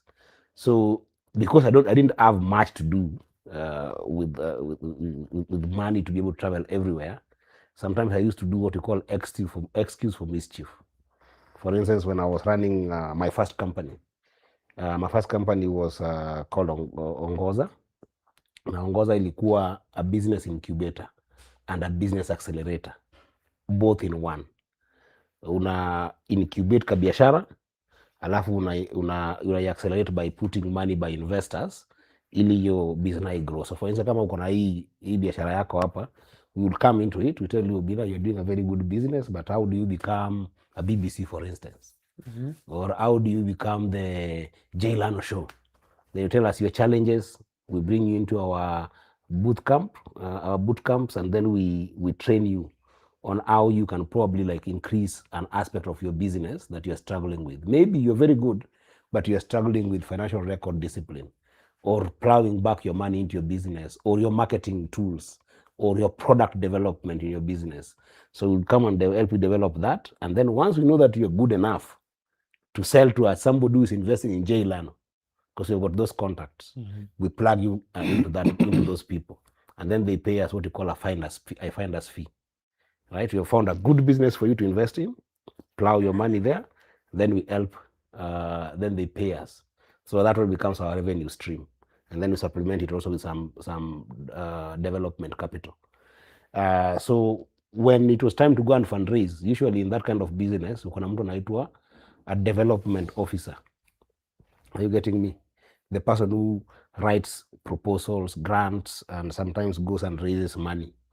So sometimes I would weasel myself in it as the president of the company and get to travel, you know, and that becomes my best treat. So I will go to Europe. I've gone to about 17 African countries. I will go to the US because I studied in the US as well. Alafu, in that middle of work and travel, you get to see a lot of things, experience a number of things. Travel is my best thing to do. Okay.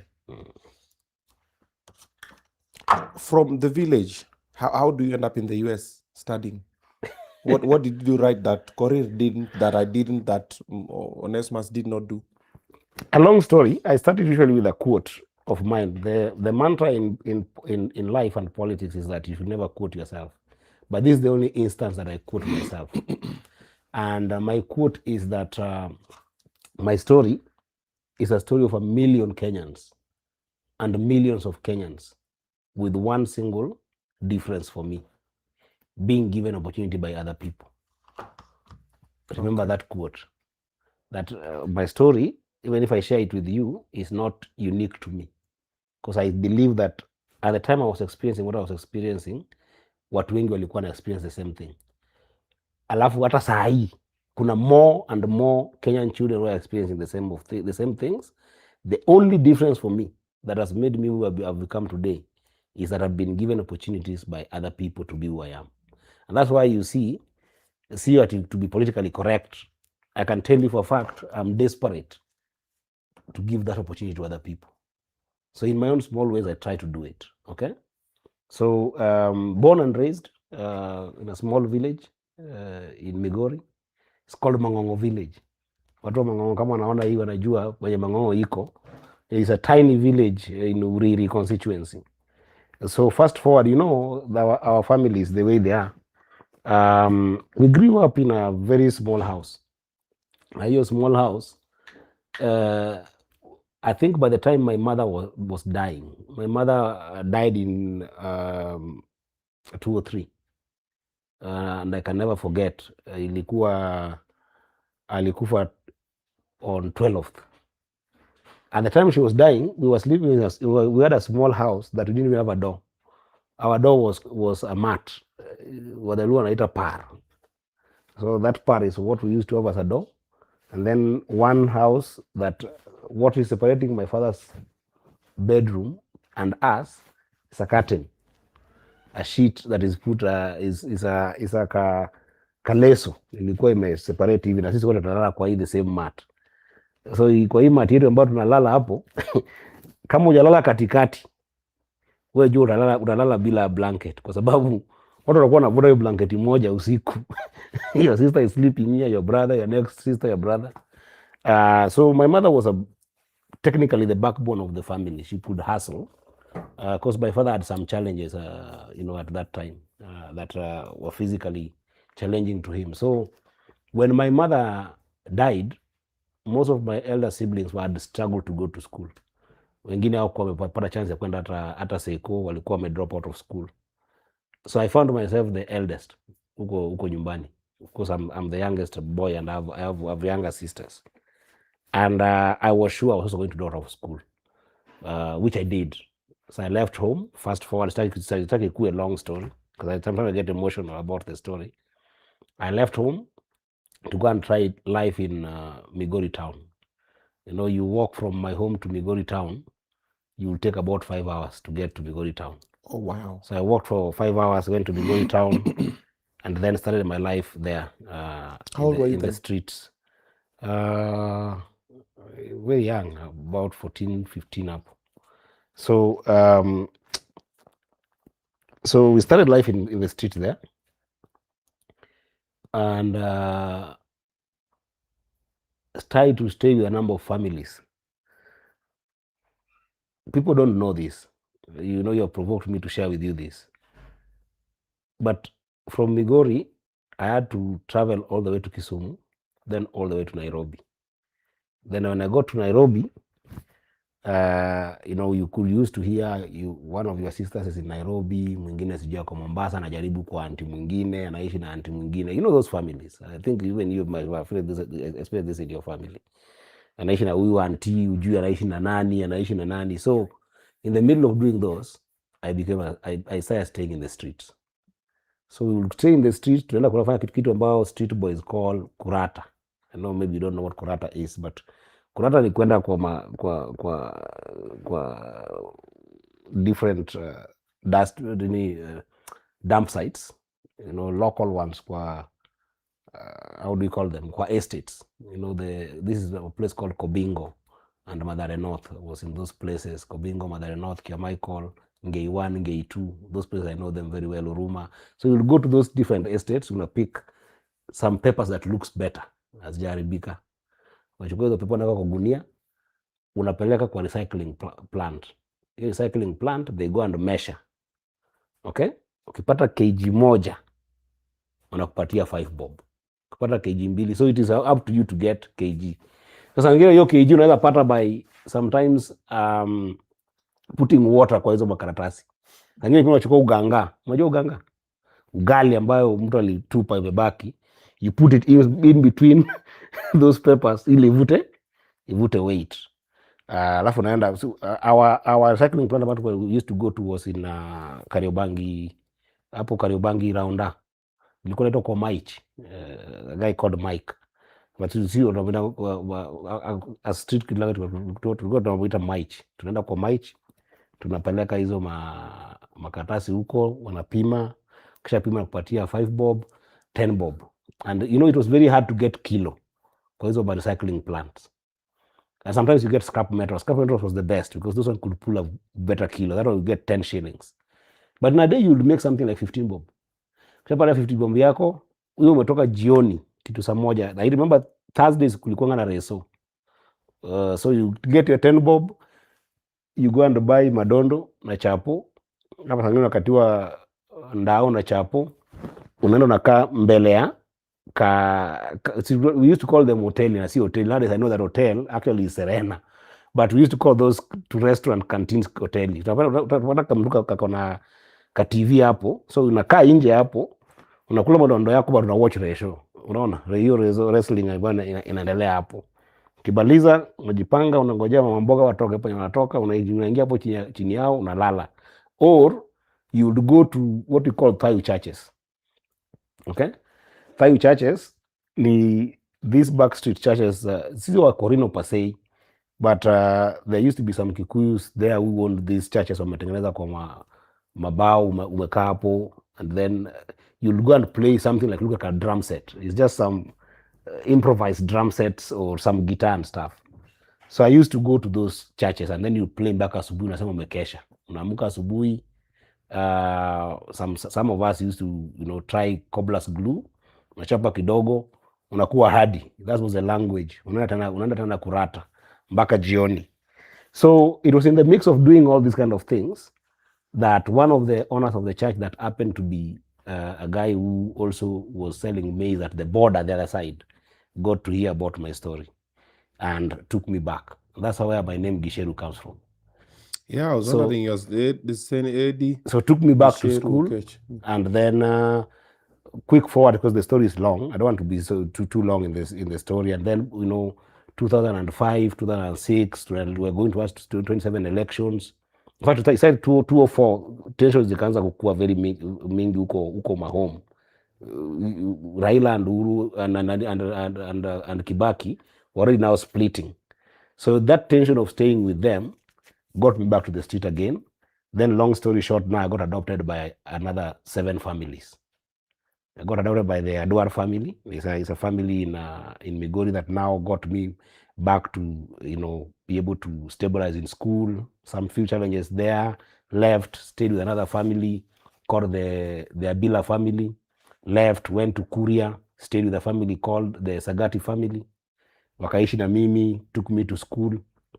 When I finished schooling in Kuria, there was no place to go. I came back to Migori, stayed in the streets again. Nikaanza mambo ya bodaboda. I think the first bodaboda ambazo ziliendeshwa Migori, it is us ambao tulikuwa tunaendesha hapo Migori. So nilikuwa naendesha bodaboda, naishi na jamaa hapo anaitwa Fadhi. It's very known in Migori. Alikuwa na control kupanga stage. So alikuwa anatufundisha kupanga stage. I'm always very grateful to these families, by the way. The Adwar family, all these people. So Fadhi vile alikuwa tunaishi na yeye, tunapanga magari. Alafu saa zingine unaendesha bodaboda, saa zingine unajaribu taxi. So you know, at this point I've finished my KCPE, nimeitwa niende friend school Kamusinga. Na sina do ya kwenda friend school Kamusinga. They wanted 100,000 at that time. Nikasema let me go and do a proforma, niombe pesa kwa streets. Sasa unaenda unapanga gari, hiyo gari ya kwenda Awendo. Unaenda na hiyo proforma, mtu anakuandikia 10 bob, 20 bob, hivyo. I did that for 3 months. I'm trying to raise how much? 100K. After 3 months, I raised 800 bob. Kupanga magari hivyo, back and forth. So mwezi wa tano, I will never forget, one Thursday when I was trying to do the same, nikashuka hapo pale panaitwa Posta, nikaanza kutembea hapo kama na mama pesa kwa streets. Then a guy was standing hapo karibu na bank, KCB bank. Nikaenda kwake aniandikie kitu. He was the first person to write for me 3,500. Pesa mingi sana. Nikasema sasa Mungu anafungua njia, hii second term lazima ni report. Kutembea kidogo akaniita. It was on a Thursday, I'll never forget. Kadambia boss, I've been seeing you around here, walking around and unapanga magari hapa, and you're supposed to be in friends with Kamusinga. That school had just produced the top students in the country called Dickens Omanga. Right now is one of the top surgeons we have in the country. And Kamusinga at that time was top 10. Actually, it was top 8 to be specific. It was number 8. Akanambia, give me my check. Come to my office. Nikamwambia, I will come. There's no problem. Akaita one of the aides or secretary, if you may, anaitwa Ann Okongo. Namitanga Ann Okongo, but akamuita akanambia naisha kwa ofisi yake iko. When I went there on a Monday, he had called Kamusinga and paid the entire 100,000. He had gone and bought me the uniform. Alikuwa hapo na pocket money ya 4,000 na transport ya 4,000. Na akambia bibi yake, namwitanga Mama Daia, one of the most the kindest people I've ever met. Ni kama sasa Mrs. Adwar pia ambaye alinisaidia. Akamwambia peleke mtoto shule na aingie huko, nishaongea na Prince na Bukwesi. Anaweza kuambia hiyo story. The friend school Kamusinga principal that is called Bisa Nabukwesi. When I got in, Nabukwesi agreed that niingie. Wakanipatia condition kwamba usipokuwa top 100 this term, we will forfeit your chance. If you asked me, the time I've ever studied in my life and worked hard in studies. That second term in my life stands out. So ulianzia second term. Yes. Na mwambia Towards the lazima ukuwe end, top 100. I missed the first cut. I was going to the second term cut. The number of students who were there in Form 1 were 308. I'll never forget, because that was where I was told that's the only way you get confirmed in this school, because watu wameshaenda mbali. In Kamusinga, but Form 1, hiyo second term, wakifika third term wanaanza syllabus ya Form 2. You get? I think I've never studied in my life like that. Ulali. Nilisoma bro. Nilikuwa Nyayo House. Watu wa Msinga wanajua what Nyayo House is. My dorm prefect alikuwa anaitwa Alan Ahoya. I asked him, Alan, please usiniuze. Ukiniona nasoma na tochi usiku, haki usiniuze. The first thing I bought was a spotlight. Kaambia haki usiambie Prince nasoma usiku, because I've got a target to meet. Sasa kanikubalia, naenda nachukua maji kwa na traf, nakaa nayo hapo chini nasoma. Nilikuwa nalanga juu na nalala chini because I'm a Form 1. But Alan Ahoya, I still owe him my life, because at night he used to go up and wacha nakuja chini.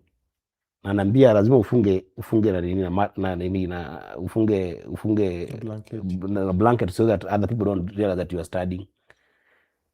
When that semester ended, I was number 72.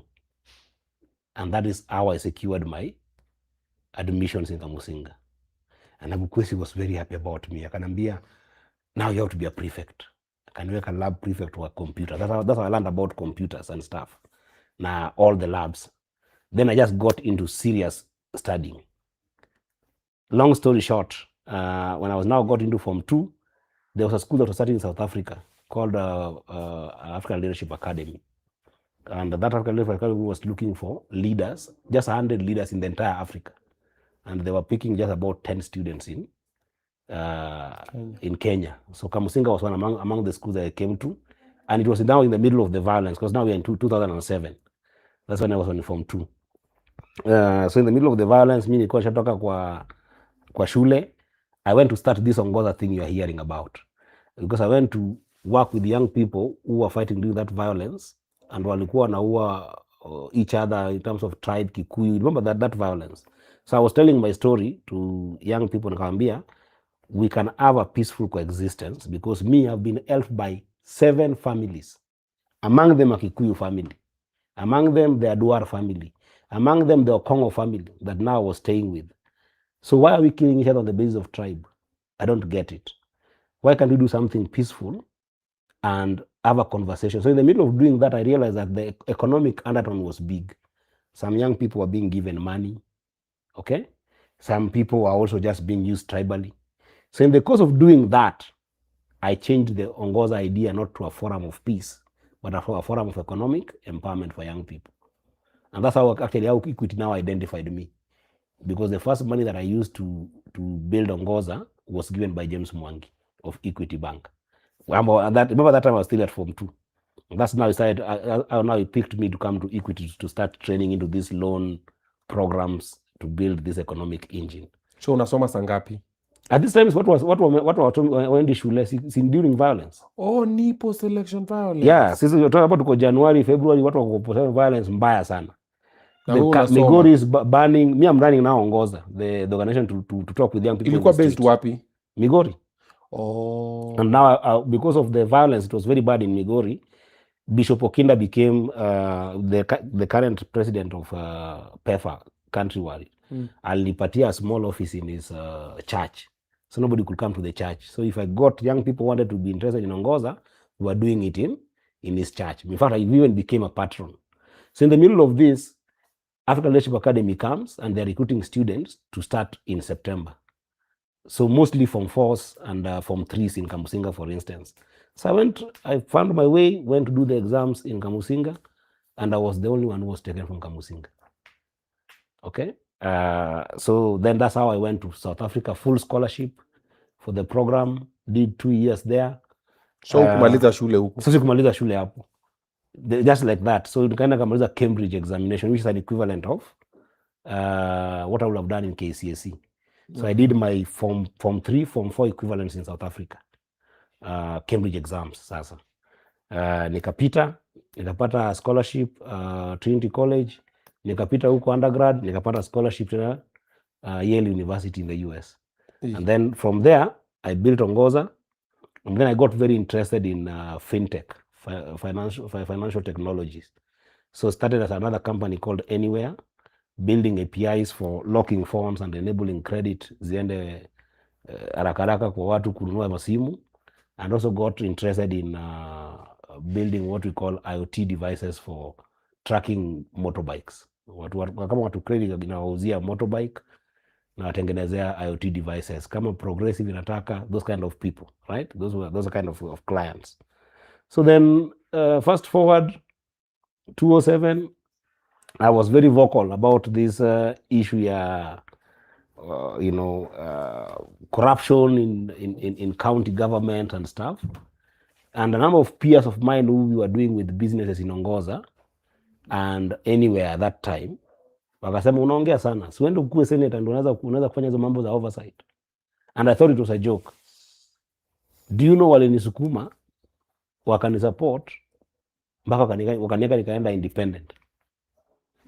You know, people think I lied just this time round. That's the first time that I left everything, and it was young people who pushed me. That's why you see when I see what Akina Sifuna are doing, although we are not in the same camp, I do appreciate, because sometimes young people have got some passion that can be able to change some narratives in the conversation. So that's how the bag of politics got me in.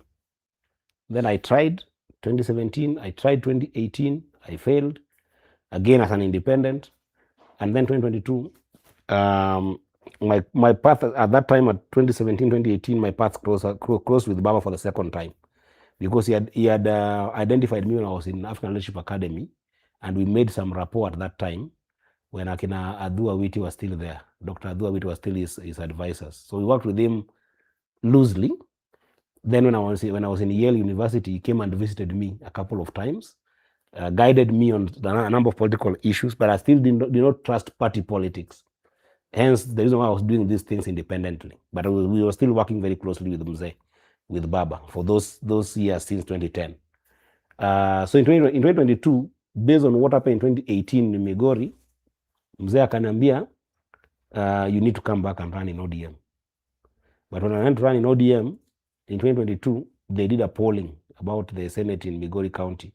Wakasema I am way above any other person, that it would be a waste of resources not to, to do something called nomination. So then I was given a direct ticket at that time. But that was after a number of attempts as an independent and building a track record. Okay. That's the long, long story about how I got myself involved in this murky water of politics. It's actually indeed very murky. Do you want to get out? You have a chance. You can look at the camera and say, guys, from today, I'm no longer going once, going twice. I don't think so. I think what people don't understand, Obinna. Yeah. I believe, I've worked now in corporate. Yeah. I've worked in civil society. Nanipata vizuri? Yes. And now I'm in politics. I am still convinced that the ultimate scale of development in our country is in government. Ultimate scale of development is in government.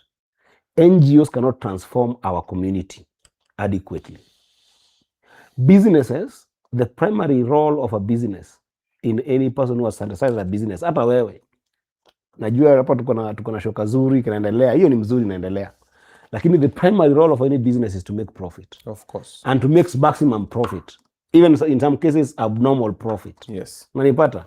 But the primary role of a government, right, is to protect life, property, and to grow people out of the challenges that they have. Some of them basic, some of them secondary. And because that is the role of government, if you get a good governance, infrastructure, and people, the right people in the right seat, doing the right things, there's no corruption, there's no bad things, I believe, Obinna, that you can change a country in a way that cannot be recognized. Because not everybody is born with the talent of doing business. Not everybody is born with the talent of getting a job. True. And therefore, you can create a country where everybody benefits from the little that we have in terms of resources. So the ultimate scale of development is always going to be government. Am I getting the best right now, serving as a senator of Migori? No, that's the truth. I don't get to impact the life of people of Migori as I want. Am I better off in terms of the impact I'm having in Migori compared to when I was doing my businesses? Absolutely yes. I'm having better impact in Migori County and in the country now, serving as a senator, than I would have when I was doing my own business. A business will build me, but public service will build us. That's why you left a lot of money for small money. Exactly. What is your biggest achievement that you're very proud of so far as a senator? That you're looking Senator. at, yeah, you're like, this one, kama singaikuwa senator hii, haingefanyika for the people. A number of them. First of all, I think that I've really changed the narrative in the Senate through some of the adventurous bills that I've brought in the Senate. My first bill in the Senate was what we call the early childhood education. I went through a rough time growing. I don't remember when I ever went to kindergarten. I don't remember me going to a nursery school. In fact, my mother died while trying to build a nursery school. She died on her way there. She got into a chronic malaria and she could not be able to, breathe, and then she fell down and then she started coughing blood and it just spiraled. When I took her to the hospital, my father was not at home. I took her to the hospital with a borrowed bike. There was no money for ambulance. Dr. Uda, it's called Dr. Uda, but I'm not a doctor. That thing is not a hospital, is a dispensary. So we used to call him a doctor. So Dr. Uda, my mother fell when she was going to teach people in something she was calling a nursery, but it was just something she was having under a tree to help the villagers, right? Yeah. And Dr. Uda told me that your mother has got chronic malaria and we can't treat her here. She needs to go to Migori District Hospital at that time. Now it's the Migori County referral. And what you must do, we have got a small vehicle here, but we don't have fuel. This is on 3rd, on a Monday. I will not forget. Which year? 203, February 203. So mom gets sick, going to teach nursery school kids, taking at myself, borrow bicycle because we didn't have a bike. We used to grow tobacco. And there's something called a gok. The person with the number for BAT, mnamlimia tobacco, mnampatia, anapatia kitu kadogo. So he's the one who is now the king in the village. Boss, he has a bike. It's called Joshua Otieno. So we gave him, I went to take a bike, nikapeleka mom kwa OC. Daktari akanambia, we have to get your mom to district. Lakini mimi pana gari hapa, lakini hatuna nini? Hatuna fuel. Nikamwambia fuel ni pesa ngapi? At that time it was 2K. So dad came, nimepata some Panadol, turudi na mom nyumbani. Dad came in the evening, kaambia the Dr. Uda wants us to get 2,000 tupeleke mom district. So she's feeding on this Panadol. We are trying to look for this 2,000 bob to get her to Migori district. Dad is trying. Dad is really struggling, and I can see him struggling. And so am I. I'm also trying to do something called Rwandawa. Kutengeneza kushona fegi, eh? That tobacco thing, you take it through a stick. If you go to my WhatsApp, I have a picture of me doing that. And every stick that you do is 1 bob. And it's a tedious job. We tried that between the 3rd on a Monday, the next week on 12th on a Wednesday. We were not able to raise that 2,000 bob. Then Dad had also gone to talk to friends even in the middle of the night to get us that money. At 11:48, Dad was not at home. Mom tells me to take her out because she's feeling as if she has got fever and akona joto. So nikambeba. Sasa kumbeba, she was heavier than me. I was very little. Sakari mom, nikaenda na mom kwa hiyo varanda yetu. It's not veranda, it's called ndiri in Dholuo. Hapo nje ya nyumba yetu, 1 hut. So mimi nimembeba hapo. I don't know, I think she's sleeping. Dad comes about maybe 15 minutes later and anambia your mom is dead. So mom died on my thigh. So I've always held a very strong passion for this kindergarten thing. I never had it. Mom also wanted to build a kindergarten. So when I went through the country, the people who are teaching ECD kids, there is no harmonized salary for them. Governors pay them what they want. In my county, the governor is paying them as little as 4,000 per month. Yes. 4,000, and some of them are also educated people who have finished, have got degree, and because they don't have jobs, this is the only place they can go to Obinna. It broke my heart. And I said I was going to do an early childhood education bill that can be able to increase a minimum wage of these people to at least even pushing it on if it is now done well without, because money bills must come from the National Assembly, we cannot be explicit. But if you look at the way I've started that bill, it will force that all nursery school teachers or kindergarten teachers or what you call ECD teachers would then be able to get at least 30,000. That bill, to push it through the Senate, was so hard. I'm thankful for Professor Kamar. Why so hard? Kwani the other senators didn't see sense in it? No, because different lobbying and, there is public participation, all these kind of things, just the process. Okay. Professor Kamar helped me to pass it. It passed the Senate.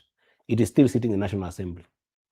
But if it passes, it will be a game changer for the amount of money that So imekwama kwa National Assembly. imekuwa National Assembly. So hao ma MP wetu ndo wamekalia hiyo. Bado wamekalia hiyo. For how long? It has been there for now, I think, maybe 6-7 months. Another bill. Wow, guys. Creative economy bill. Okay? Wow. Beautiful. Beautiful. So I'm just giving you an example of how you can change people if you are in politics. Unaona creative economy. Where even the current president, if he knew the amount of money that's in the creative economy that he could be able to tap into, right, is making sure that this industry is actually a real industry. A bigger problem that I wanted to solve in this country is where if a young person has gone even to university level, Obinna, alafu atoke kwa university na anasema I want to be a musician. What is the DNA of our society? You will say this one is a failure. Music has been left for people who failed in school. Hii TikTok watu wanafanya hizi content creators, akina Nikki Big Fish, akina Winnie Njenga, all those content creators that you're seeing online, amazing things. And if you go to Europe or US, they're making tons of money because it's seen as a different form of talent.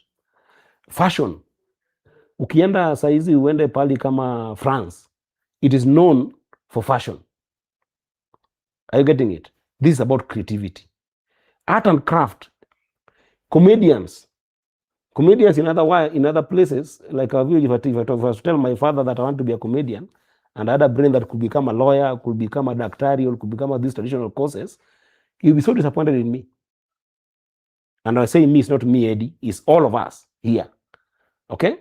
The respect to this kind of creative economy is not there.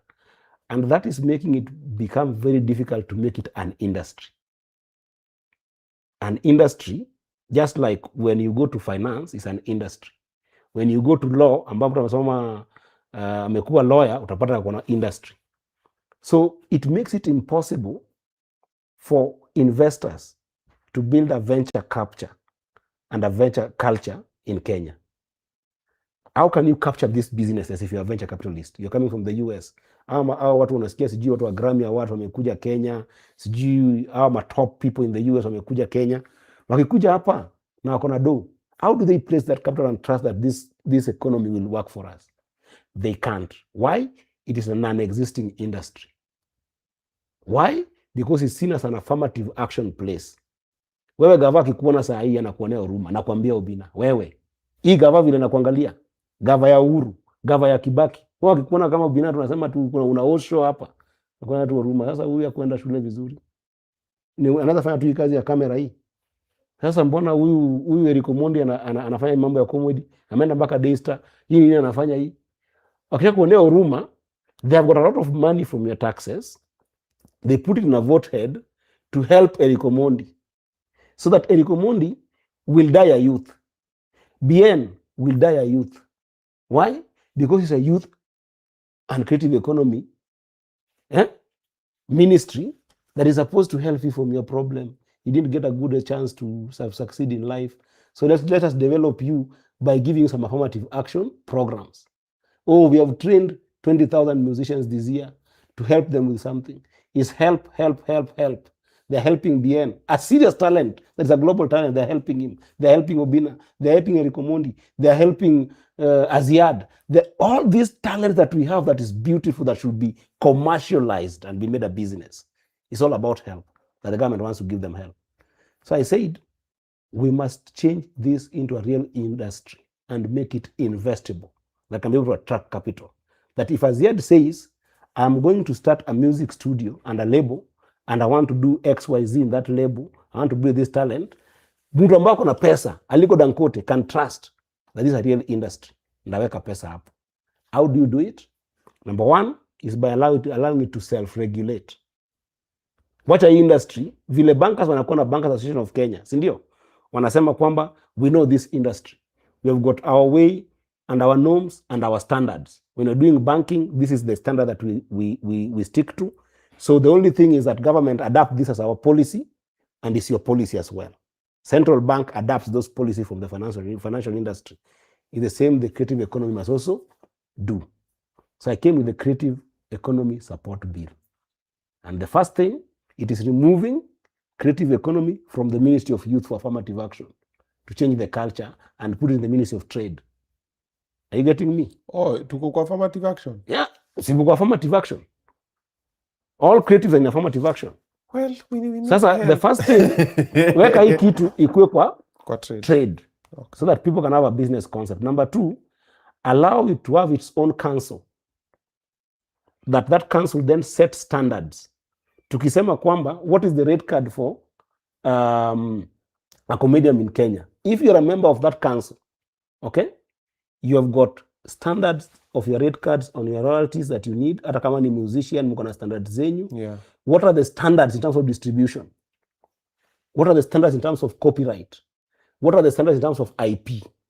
Once you set those standards in the industry, they then galvanize and govern the industry. The work of the government is only to give those things life, because the government does not understand the creative economy. The creatives themselves understands it. Unanipata? Accountants have got something called ISPAC. There's nothing that the government understands about the accounting industry in Kenya. It is them who understand it. Lawyers have got law society. If you're a member of the Law Society of Kenya today, your rate card is established and is different. That if you have a dispute, it is set to the standards of the members of that industry.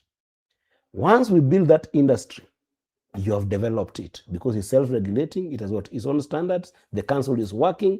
All the clusters are part of this, and they're working. They've got their own leadership. Are you getting me? Then now the government can come in and adopt their set standards as policy. And all the monies that the government that is putting to support that industry is kai kwa ministry. Kama ni 40 billion government imeweka hii year to support creatives, hiyo 40 billion ipatiwe nini? Council yao. It is the council that knows this young man wants to buy a camera. He has got a challenge with lens ambayo ina change every time. Let us give him this amount of money to be able to rent these lenses at every given time. He will pay at this time. Are you getting it? That's not the work of the government to know. It is the work of the creative industries to know. That bill nimeiset vizuri, nikaifanya vizuri mpaka senators wakaelewa, wamepitisha. You know, unajua imekoma wapi? National Assembly. Lakini ikipita, all the monies that are going to the Ministry for Creatives must come to you guys. You must run it by yourselves. Imekwama huko for how long? Another 7 months, because they pass at the same time. But imagine what that will do to the industry.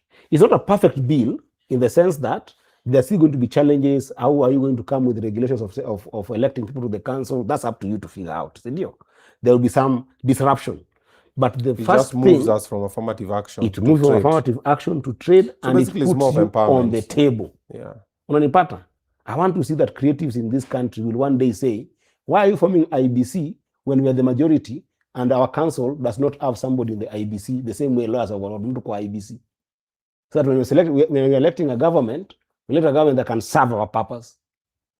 So the first way to get there is you to be on the table.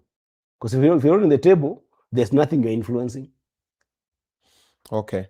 So these are two things that you've tried, but they've not passed yet. No, But they've what passed is- the Senate. As far as No, my so work is Senate, done, it's done. But now still they're still not actionable. Yes. So what have you done as a senator that you're like,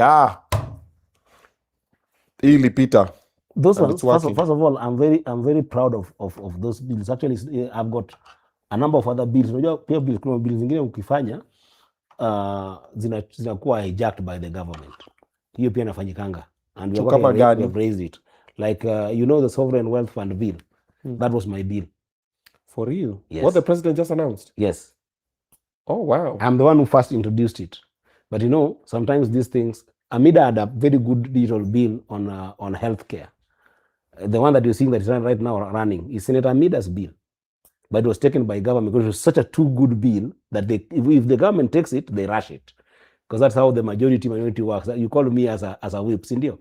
As a deputy minority whip. Yeah. Part of what the House leadership does is pushing some legislative agenda that perhaps the government wants to be pushed faster. So sometimes private sponsored bills don't go as fast as government sponsored bills. So some very good bills that come from the government side. Question. Yes. What makes them go faster? The government sponsored bills. Is it money? Because interest of the government. So It they is pay. the government of the day, not necessarily paying. It's just that, the house works in terms of what we call house business, where the majority leader has got a lot of influence, either houses, okay?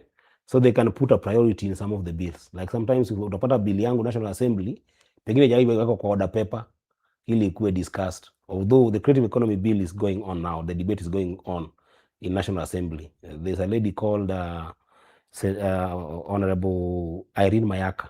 She took upon herself, because she was a young legislature, Yeah. she took it upon herself to take that bill very fast. Okay. So alienda akaichukua akai-co-sponsor and she's pushing it.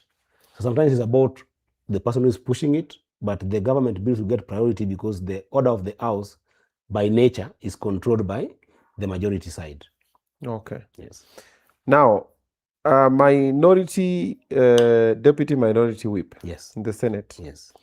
We just saw boom. Okay. Sifuna has been outed. Oh, now the Eddy Oketch'S is here. Nini. Were you ready? I'm ever ready. Eddy is ever ready. Do you think it's something you can do? Can you fit those shoes? Oh, 100%. But that is not what is important. What is important is the nature of our politics and our democracy. Okay. Remember when Sifuna became the deputy minority whip, Okay. it was after the fact that the coalition that we came in with, there was Jubilee that was a member of this coalition. So it was a Azimio coalition. And when we got in, the members of Jubilee, without the party agreeing, went to the other side. So Senator Dulo had to be removed. And that's how her deputy, Senator Ledamo Lekina, became a whip. And then now Senator Ledamo Lekina's seat, which was deputy whip, was now filled by Sifuna. What you don't know, it was a very ugly departure. People, watu walipigana, watu wakasukumana. Yeah, it's a very emotive process. There was no meeting to remove Senator Dulo. Senator Dulo was just removed with a lot of chaos.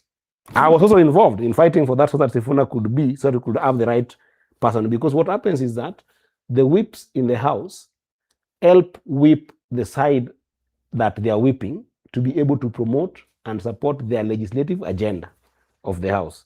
So if you don't have the right person who believes in your values and your political standing at that time, it becomes very difficult for that person to whip people. You know what I mean? And that's why Sifuna, myself, Ledamo Lekina, and other senators pushed Senator Dulo out. That's just what happens. If you fall out of a political organization, you are pushed out. The one for Sifuna even happened in a better way. Because for the first time I saw Senator Ledama becoming very magnanimous together with the leader of our side called Senator Matzayo. They even actually called for a meeting, people to discuss this issue. In the evening? Yeah, it doesn't matter the time, because if you look at the other one, it was going to take the other person out of the seat, put Sifuna and Ledama at the same time. It was On the ugly seat? scene. Yes. And also take the office by force. The speaker cannot do anything? It's their house. It's the member's house. Ngoja, mung'oa kwa kiti literally. Mpaka hiyo kiti iling'olewa, mpaka hizo unaona imeandikwa minority whip. Kwani tuko na magoons huko ndani? Ilikuwa mbaya. Hii ya Sifuna ilikuwa... Alafu akina Sifuna wakakaa kwa kiti. Yeah, na wakachukua ofisi pia. Na huyo jamaa na wakafungua ofisi by force na wakaingia. Na huyo jamaa sasa ameenda wapi? Dulo? No, the lady, she lost her whip position. No, like akitolewa hapo, what happens? Where does she go? Anakaa tu. Si anatafuta kiti kingine anakalia. Viti ni vingi sana kwa Senate. So usually what I'm trying to say here is not the drama. What is there is that usually an emotional and emotive scene. Okay? So what's happening right now is that mimi sijasha ODM. Mi bado niko ODM. Are you getting me? And I understand where Sifuna stands. You know, he has taken a political stand that is not in line with the ODM party in its traditional sense. And it's understandable sometimes you get into that level. And I respect him for that. You know, he took a stand about some issues and about where the party should go, fell off the party. He has said it in public that is going to pursue a different path. So it only goes without saying that any privilege that you add with the party will then slip your hand. You see, and in some democracies, not even some democracies, even in our own democracy, when you fall so strongly away from a party because of difference in terms of principles or ideologies, some people will just resign and say, hata mimi by then nakwambia leo niko Obinna show. So I want to be on record telling you that the day I'll fall off with ODM party, if it ever happens, right? If it ever happens, if there's some people that I'm enjoying, like right now, I'm a NEC member of ODM, I'll write and tell them I can no longer be served as a NEC member. I'll leave. Because unlike other people, me, that's what Baba taught me. Baba told me that when you don't believe in a cause of a political party, and Baba was a very close friend of mine, both in private and in public, he has told us this, that even in 1997, when he felt like he was not able to continue with supporting his father's party, which was Ford Kenya at that time, he simply resigned. In fact, his was even crazier. He resigned even from his own seat in Langata at that time. It was not Kibra, it was Langata, the bigger Langata. Went back and got re-elected because he believed in what he believed in. What you would expect from us, even younger politicians, if you don't believe in a political party anymore, resign from the opportunity you're given by that political party, resign even from your seat. Mi leo ukiona nimeachana na ODM, hata Migori nita resign. Alafu you go get elected again? Yeah. If they don't elect me again, that's my... Unaweza ona giza. Hakuna giza. Aya. Now, question. So you are in this position and how are you finding it?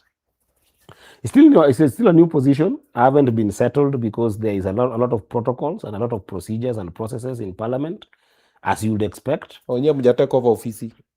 Sijatake over ofisi I have to go through the protocol. I have to work. I have to do things in the right way. Because there was a meeting that was held, there was voting that was done, there was all these things that were done.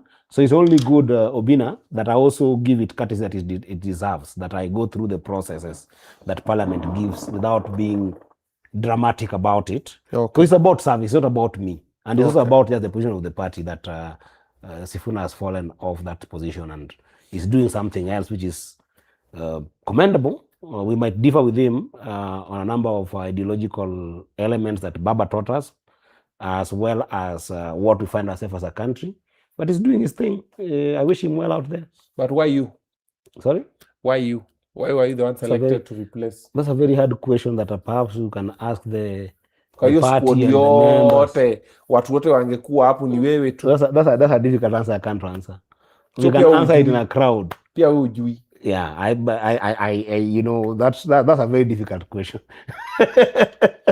No, you should know, unasema mimi niko chap ingine na teach nini, lakini wewe mwenyewe It's about what the party sees in me, the members of the party in the Senate see in me. I don't know it. So they just But said meitwa hiyo na ledama, boom, hiyo last minute, mekuja hiyo jioni. And so guys, we've decided Sifuna must go. Eddy kapo. Yeah. Mbona hukukataa? Because I'm in ODM and that vacance has fallen. I mean that vacancy has come at a time that also service is needed in the house. Because if Sifuna is removed anyway, somebody must occupy that office. And it might And as must well serve. be you. Yeah, and if it doesn't have to be me, but if you're given that opportunity, it's an honor. Actually, it's actually more than an honor. It's a privilege. It's a call to service. So I'll do my part. I don't believe in fitting in anybody's shoes. I believe that I've got my own shoes. In any case, I've got small pairs of shoes. Yeah, 4, 5. So I'll just go with my own shoes without feeling anybody's shoe. But I hope that I'll serve my colleagues with the respect that they deserve. And I also hope that I will learn the best that my predecessor used to do there and leave the bad that might have So happened. you don't feel it was unlawful what you guys did? I think it was lawful. You think or you know? I know it was lawful. And especially given that Sifuna was put in that seat in a different manner. Because the only thing I can be able... compare ile hooliganism na yako nasema yangu at least imekuwa pole. Kama angekuwa hapo mungemenyana hivyo. Wacha hata mimi kama yeye angekuwa let's say somebody else was the deputy whip, he was not the one, I think Sifuna would have accepted that job. And I think that because of the shame about to come even between me and him, you know, we are colleagues. By the way, there are battles we have fought in that house for the country, especially at the beginning of our term, the first 2 years of our term together. Yeah. We never fought fights in that house for the people. Umelimana na watu. To the extent that we are true colleagues, but now we have differed on ideological basis or perspective and principles, which I think that there are some principles that I still believe in ODM, and some perspectives that we are not sharing right now. And it's sometimes very unfortunate that you have to see you colleagues parting ways that's why politics sometimes is very unforgiving. It's very lonely and thankless sometimes, because now you have to part that ways as colleagues who came together, because you know, you don't stand for the same perspective, maybe not the same values and principles, but perspectives and worldview on terms of the issues that are at hand right now. Are you getting me? Nakupata. Yes. You've said you've said you are very close to Baba. Yes. Sifuna also says he's very close to Baba. Yes. And two people who are close to Baba have two different ideologies. Yes. One feels Baba would not want this bullshit. And the other feels no, Baba would have wanted us to be here. Yes. What do you think of these conflicting ideologies and conclusions? Because umebaki, Sifuna asema Baba hapana. Baba angetaka tubaki hapa. Because now the one ODM is still in the government. Yes. Hii ingine imetoka ikolinda mwananchi. Yes. But kidogo unasikia hii ODM sijui nini urada. You know, the ultimate thing that you must always work in, perhaps I don't want to be complex here, nataka kuwa as simple as possible. Unajua politics ni about interests. Okay. Na kuna interest ngapi? 2. Public interest na personal interest. Both of them are on the table at any given time for different people. Either for some people, sometimes personal interest iko juu kuliko public interest. And the moment you are overwhelmed by public interest, you stop being just a politician, you become a leader. You become pragmatic about issues. Are you getting me? A good example is at the time that we had the Gen Z movement, which forms some of the big movements that you see as going on towards this election. When the Gen Z movement happened, they had genuine problems that they were raising at that time, isn't it? But Baba had to be holistic about all these problems that were going on in the country at that time. And he said, if we are not careful, we can even lose a democratic country. It is better to have a not so good government than not to have none at all. Because where you have got military coming in and ruling the country and then slipping into South Sudan or Libya, even that Gen Z will not have their rights at the bare minimum. So this government, we stabilize it, we give ourselves a chance as a country to go towards 2027. Then now here comes the what Sifuna calls the 10-point agenda, and I also called it the 10-point agenda that Baba drove. Baba said, but this government, we are paying taxes to it.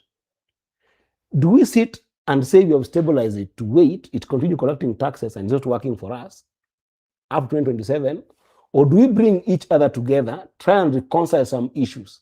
Maybe not all of them, but reconcile some issues and see if these people can change to some extent.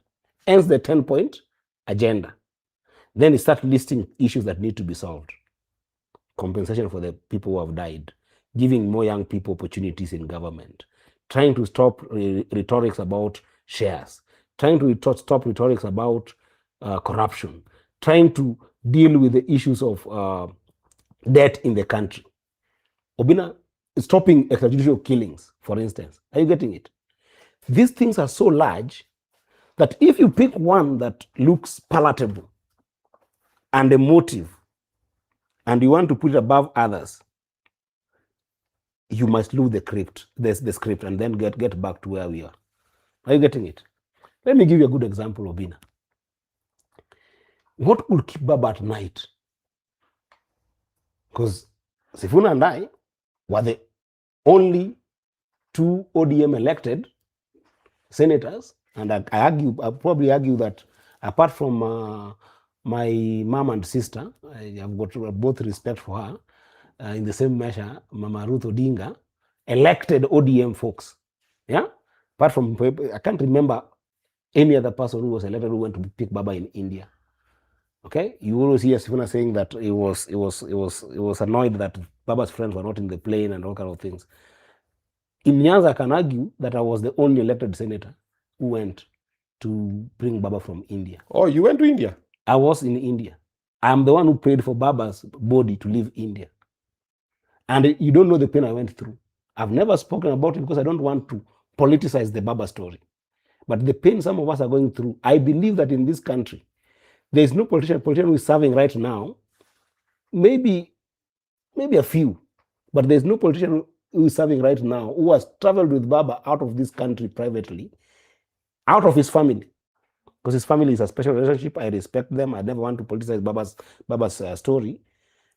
None who is currently serving that I think has traveled with Baba out of this country and walked through his private thoughts than Eddy Oketch. You believe so? I believe so. Because I know all the people we're serving with. Umeshinda Mohamed Salah. Salah si ameshinda na Baba mpaka Salah ameenda na Baba Dubai. Unanipata? Oh, and that is not important. So there are things that Baba taught us that were very important. Yeah. That we must take care of them holistically, not pick one.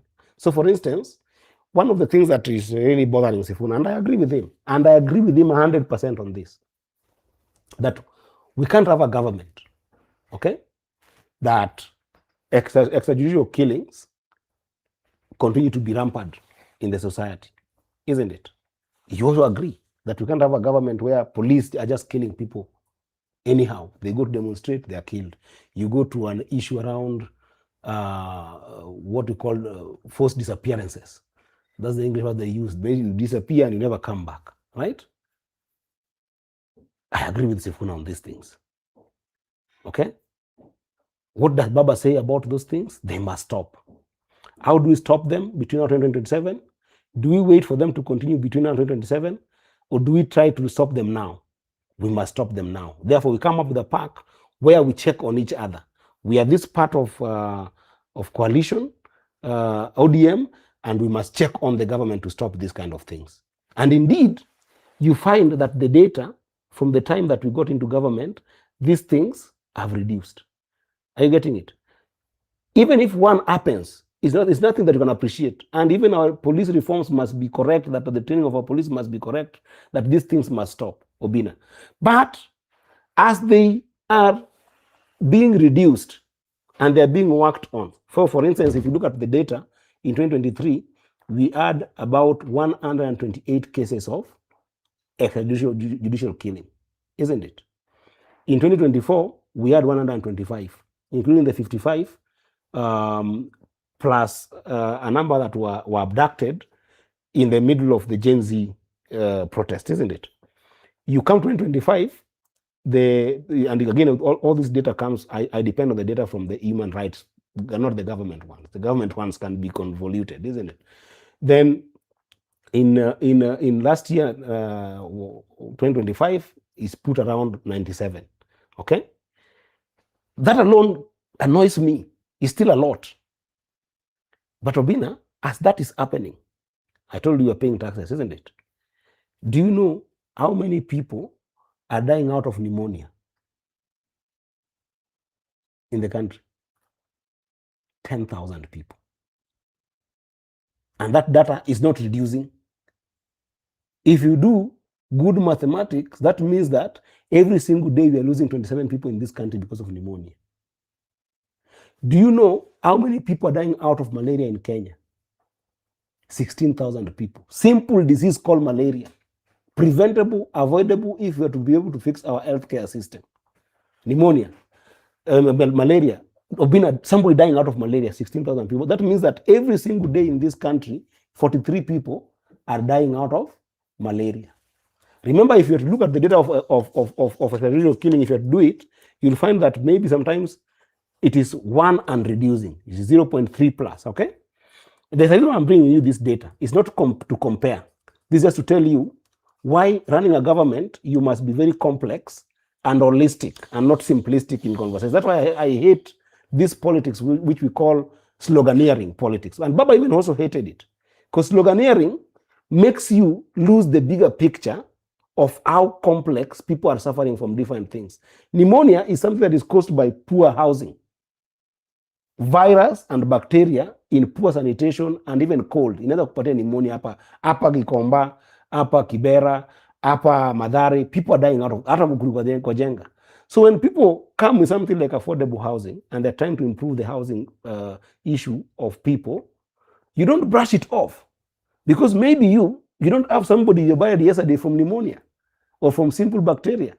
When people die in a place like the lakeside of Turkana, where I went, El Molo, they have died because where those people live in El Molo, the mosquito that is beating them there, in the kind of housing that they have, that perhaps this regime is trying to do some affordable housing, hata kama hajafika kiwango wanataka, they are trying something. Malaria is because of those kind of housing, lack of dealing with the larval stages. Na ngoja hii party naingiaje hapa kwa hii story? Nakuja hapo. Nakuja in the differing of ideologies. Okay. Are you getting me? Okay. Because there's one person who doesn't believe that because of this judicial king that we have reduced, then the government of the day cannot serve us and we cannot help us at all. And this government is trying to build affordable housing, is trying to deal with these issues of malaria, is trying to deal with the issue of SHA. Unanipata? SHA has worked. If you think about it, Obinna, before SHA came, we used to have NHIF, isn't it? NHIF was a medical scheme for people who are contributing. This other one, you qualify for it whether you contribute or not. You would now see why the challenges are different. Ile kama uko five people, right? You will not be able to qualify for it. Hapa tuko na 20, I think by the time NHIF was being closed, it had 5 million people who were contributing in the entire country.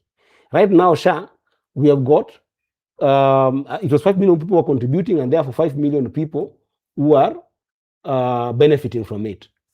In this other one, you get that we have got about now 11 million people contributing, but 28 million now people who are registered to benefit from it. So now they're registered. How? Well, how do you benefit from SHA and you've not paid for it? Because if you go and you have registered for it by a dent of registration, it's not by a dent of contribution, by a dent of registration, you qualify. That's the truth in it. That's why SHA is facing so much challenges, because the contribution ni kidogo kuliko the number of people who are. Correct. Hii story ni kweli. Go on. Ati SHA, once you ready, hata kama hujalipia, you qualify for it to pay for your hospital. That's the truth. Kama watu wenye wamelipia SHA tayari ina complicate. Personally, You know why- myself, you know why they- I had an issue with SHA less than 2 months ago when my daughter was sick. Do you know why? And I paid about 80 Gs. Do you know why? Over 80 Gs. Do you know why? And I pay SHA Mimi. Do you know why? Do you know why? Because Senate. the people who are paying, right, are small in number. The registration for SHA has been open to everyone. And I want you to understand this. Aya, wacha nirushe hii swali hapo ndani tu before uendelee. Yes. The people who are paying are small in number, right? Yes. Okay, now me who was paid. Yes. Why am I not getting the service? Because the number of people who it has been open to are more than the people who are paying, which is a problem by government. You see what I mean? So that this is a challenge jamani. that you must be able to correct. Wacha nikupatia a very different example. Yes. Kuna chakula hapa. Yes. Umambia watu for you to be able to eat, lipa 10 bob. Yes. So mimi nimelipa 10 bob. But siwezi kula. But wewe unaniambia the reason why siwezi kula is because kuna watu wengine wameambiwa hata usipolipa 10 bob bado unaweza kula. But that's how government works in everything. It's just that you don't know. That's how government works in everything. Wewe tangu before you started giving SHA and before you started giving RMLF and before you started giving affordable housing levy, do you know that you are being taxed? How many people are being taxed in Kenya? No, everybody gets taxed when you're buying commodities. All of us pay tax. Let me tell you today, okay? There are 80% of people in this country who have got what we call informal businesses that never get taxed. But wewe tax yako, leo ukitoa tax yako Obinna, do you know that your money leaves this place and goes and builds a road in Mandera? No, that part I know. But this part for SHA, it's the same thing, by the way. It's the same thing about affordable housing, because that question has been asked about affordable housing. Why is it that I'm paying for affordable housing and I can't buy that house? The only thing that I don't agree with the government, right, is that the government is not telling Kenyans that this is a tax. It is a tax. You are taxing Kenyans by taking their money to build affordable housing and social housing. And the truth is, you are trying to bring about some kind of sameness for people who are at the lower part of the pyramid by giving them opportunity to be able to get housing. Are you getting it? But the truth is, you're doing it with a tax. Just call it a tax and explain to Kenyans that this is a tax, because you're never going to benefit from it, Obinna. Yeah. Isn't it? So that's how tax works. Tax ends up creating an avenue of offering any kind of service to everybody in the society as equal as much as possible. That's why you get that you are taxed here, pesa yako inaenda Central Kenya, inatengeneza barabara huko, inapeleka stima huko that you might never ever use. You are taxed here, pesa yako inaenda Western Kenya, it goes and builds a barabara huko, itengeneza stima huko, iweke maji huko, depending on what the government sees as its program. The only worst thing that the government does, it does not explain these things. Unanipata? Yeah. It does not explain this thing as this is a tax. It wants to call it another thing because it is painful to keep on entering people's pockets. Unaingia hapa umechukua SHA, unaingia hapa umechukua RMLF. State of the nation. How would you assess the current state of the nation economically? Since I was actually telling you some very good examples that I think that you and I can agree on. For instance, why are some of these programs going on and why I feel like you give this government a chance to be able to do these kind of things. I took one that is very emotive, because this is the one that people focus on when they look at it. I was telling you about the number of deaths that happen as a result of other things. Yeah. Sindio? Pneumonia and malaria. Obinna, right now, do you know that in this country, 100,000 people die every year because of lack of proper nutrition. If you look at the data from all our hospitals, pali cancer inatokea, pali cardiovascular disease inatokea, pali obesity things zinatokea, is because of simple issue of diet. In fact, wanasema 80% of those people who are dying out of lifestyle diseases is because of diet. To the extent that the data shows all actually, this is both government and other sides, that 94% of our people cannot get proper fruits and vegetables.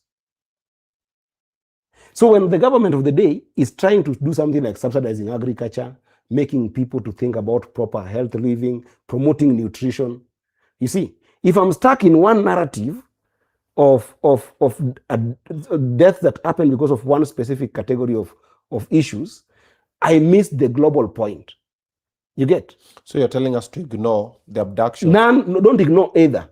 Don't ignore either. So we don't ignore, but we just stay, we, okay, let's we focus deal on... with we deal with all these global issues. Even when you become a president today, right?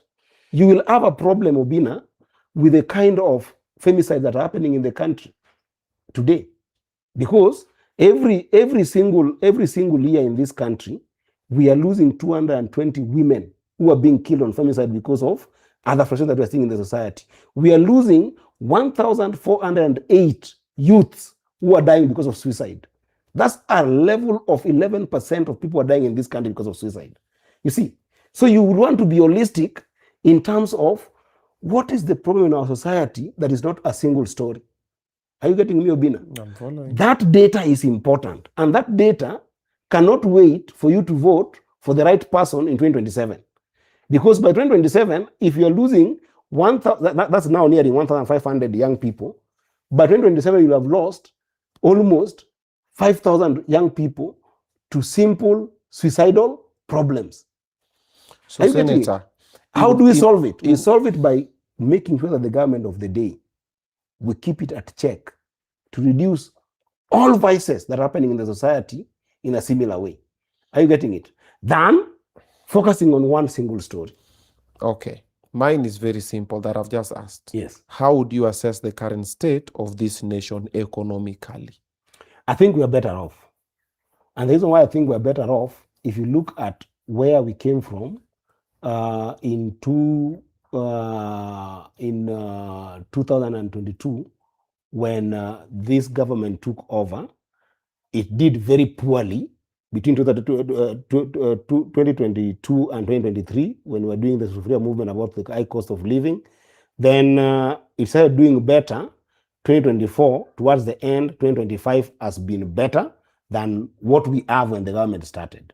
Okay. And you look at it in a number of ways. You look at something called the debt issue, right? Okay.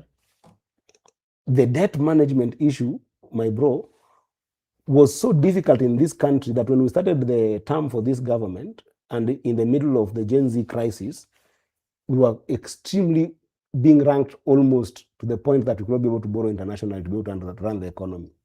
Our foreign reserves, which is the balance that makes us being able to import or export goods and services, okay, was nearing to zero. This government has stabilized it to about now 11 billion in the country. If you look at, I don't know that the last time you heard about importation of sugar. During Uhuru Kenyatta's time, right, even in the last, President Uhuru's last term, we would hear about 1 million metric tons of sugar being imported. We will hear about another supplementary 200,000 metric tons of sugar being imported. When was the last time you heard about sugar importation in Kenya? To those kind of tunes of millions and 200 tons worth of sugar importation. Why? Because this government tried something around the leasing, which I have some problems with it also, but to the extent that it has increased production, I must appreciate. Nasema kwamba mgala muue haki yake mpe. This government has moved to make sure that the sugar cane factories that we have are now doing over 500,000 metric tons every year and reduce the issue of importation of sugar. Go to maize. Wasn't maize the biggest scandal that we ever faced every time this year? Mm-hmm. At the time of this year that we are getting now, right? Since the time of Kibaki, you and I have been in this country. Every year we had a maize scandal. Maize, gunia ya maize imetoka sijui Malawi, imepelekwa sijui wapi, sijui a million metric tons of this imekuja imeenda kwa. When was the last time you heard about maize importation with that kind of scandal? The reason is because the government of the day has subsidized things like maize production and some of the food commodities production that has reduced significantly even bei ya hizo bidhaa at the market level. We have to agree on that. Are you getting me? If ODM teachers, was not... wait. Teachers, the employment of teachers. How many teachers were employed between the time that we got into this devolved system in 2013 to the time that Uhuru Kenyatta left? no more than 15,000 teachers.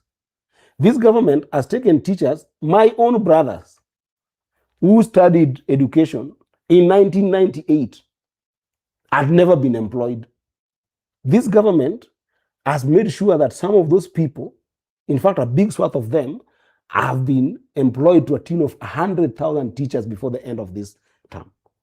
Do you know the power of what I call a paycheck or payroll in a family? That now those people, 100,000 families have got a payroll that they can be able to depend on to take loans, to help their brothers who perhaps also want to go to school. You know this, Obinna. You come from the place that we come from. Yeah. The payroll that you use to take all these loans and stuff. I can count all these things. The price of coffee has improved. The price of tea has improved. If ODM was not in cahoots with the government, yes, in the broad-based arrangement, yes, would you be saying the same thing? I would be saying the same things. If you are in opposition, would you be saying the same thing? Go and check all my interviews ever since I became a senator. Where the government has done something correct. Even now, I've told you that I cannot support any extrajudicial killing by government or any kind of abductions by government, and this is something that we must fight, and we must correct our policing system. I've said that. And I've said that this is something I agree with Sifuna 100%.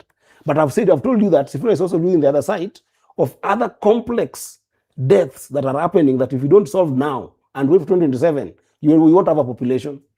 There are people who will live 2027 when their families have lost their lives to malaria. I lost my own mother to malaria. Let me ask you a very simple question. Yes. All of these good things you're saying this government is doing, yes, do you think the opposition is not seeing them? So in the whole bandwagon, you are the only one who's like, okay, guys, wait a minute. This government is doing very good things. So tusiangalie zile hawajafanya, tuangalie zile zenye wamefanya. No, that's what I've said, Obinna. You're now misquoting me. No. You've said you can hold them accountable to the things they have done. You've asked me, yes, what is the state of the economy? And you've said, and I've told you, this is the good things that are happening in the economy. You've listed them. And I've also told you some bad things that are happening in the economy. And I'm asking you, yes, the opposition are not seeing it. The good things that you've said that is making you support the government. I have listened to sometimes even the opposition speaking about some good things happening in government. I have listened. So for instance, when my brother Sifuna says, don't be attracted to shiny things, he appreciates that stadiums are being built. He's not disputing. He's just saying that this guy is actually building these stadiums. Although he promised them 2013, he is making an effort to build them. He is appreciating that there are roads that are being constructed. He's appreciating. They are also seeing them. He's appreciating that in this government, there are a number of economic indices that have done pretty well. The only problem that Sifuna has had and other opposition leaders, right, apart from those who are selfish, right, there are some who are very selfish, it's all about themselves. Like I told you, one of the things that divided me with Sifuna was when he talked about the issue that he has with the government, which is the issue of extrajudicial killings and the human rights records. And then he says that for me, these human rights records, I've got problems with them, but I don't mind working with the Rigathi Gachagua, or I don't mind working with Matiang'i, right? When these are people who we know when they had power, their track record of human rights. You see, as a young person today, if you told me that as Obinna, I'm vying for president because I don't believe in any of these characters, even if I'm going to fail as Obinna, these values don't align with me, and even the people who can give me votes like these people are bad people, I'll have more respect for you. In fact, I might even end up following you. I want you to get my statement. But if you're telling me that, the person you're associating with is this bad, and the person who can help me solve the problem of this person is also this bad person, are we making any progress as a country? But both the people that you guys are supporting have alleged... Exactly. That's what I'm saying. But you're supporting one side. And so it is the same thing. And that's why I'm saying that right now, the person who is in power, are you getting me? The person who is in power has got a constitutional, moral, and fiduciary obligation to me. I am paying taxes, you are paying taxes every single day that I'm working. This person must work for all Kenyans to solve our problems the much can be able to solve now. And I believe that was Baba's stand when he said, right? When you go and play the clip at Phoebe CEO's burial, when he said, we will stick in this broad-based government until 2027. That was not just instructions. It was a piece of advice also. That why are you sticking in this government until 2027? You are sticking in this government until 2027 because everything that you want to be corrected now, even if all of them are not corrected, okay, we have got the power to influence those things to be corrected now. And that's why I'm telling you that we have been able to stop some, if not all, extrajudicial killings. We have been able to stop some of the abductions. We have been able to improve the economic indices. Hii mambo nakwambia mambo ya coffee prices, the retail price of coffee that has improved. The retail price price of tea that has improved. These are some of our biggest exports in the country, and there are people who are small scale farmers in these quarters. The milk that has improved, the maize that has improved, the hospitals that have improved, the roads that are improving, and actually in terms of even decentralizing them, because they used to be concentrated in some places. Now they are going to every corner. These things are not happening because the government is willing to do them. These things are happening because of the pressure that the people of ODM who are still within that broad-based arrangement are putting, both in private and in public. They are putting this pressure because they are the values for which this government must give us as Kenyans. Imagine Obinna, if you can be a character that today if we elect Obinna, ametupatia hizi promises, tumempigia kura, alafu tuseme after electing him in one year, amebadilika, is sitting cool, is taking taxes from us and is not serving us, and then we say as a country, it's okay for this person to take taxes for the next 4 years. Ikifika 4 years tutamtoa. Will you be a country? You'll have wasted that 4 years. The people who invented taxation for government said, with taxes, there must be representation. With representation, there must be development. Are you getting it? And that development must be equitable to everybody. That's why you see, even yesterday, I condemned what Duale said about the Kikuyu community. Just because there is one character who is obsessed with a tribal narrative and hate of an individual who we don't know what they fought about. By the way, you know all these Kenyans, hata wewe, you don't know the relationship between Rigathi Gachagua and Ruto. You might think you know it from what they're telling you up and here or up and here. You don't know. You don't know whether they did a business together. Well, that's why they are fighting. You don't know whether they did some, but he can use you as a community. And you don't know if they'll get back together. You don't know whether they'll get back together. We have seen this a number of times. Thank you, Obinna. Isn't it? You don't know the relationship between Eddy, Oketch'S and Sifuna. You don't know how close we are. You don't know what businesses we are doing together. So, you can be used until your community is seen as a hateful community or a selfish community, and then somebody in government goes and justifies that by calling an entire community and then I'll paint one brush of Rigathi Gachagua. That's utter nonsense. Kikuyus are just as people in this country as Luos are or as Kambas are. I have told you my own story without kuadi chumbi ama kitu. I was helped by somebody who was not from my tribe. And even when you go to Migori County and look for Mr. Okongo, Kennedy Okongo, who is a lawyer from Nyatike, who gave me the money to go to school, or if you look at Mr. Aduar and Mrs. Aduar, the people who shaped me to be something, or you look at the Dambawagaya family, or you look at the Sagati family, or you look at the Okinda Bishop's family, who took me in and helped me some part of my life. They're not my relatives. So what is this that you want to go and take a community and say that this community is selfish because of one person? You see where I start differing? So that ideologically, if you're going to take an ideological position like what Sifuna has taken, okay, it has to be pure, profound, and faithful. However hard it is. And that's why I tell you that there's a difference in terms of principle.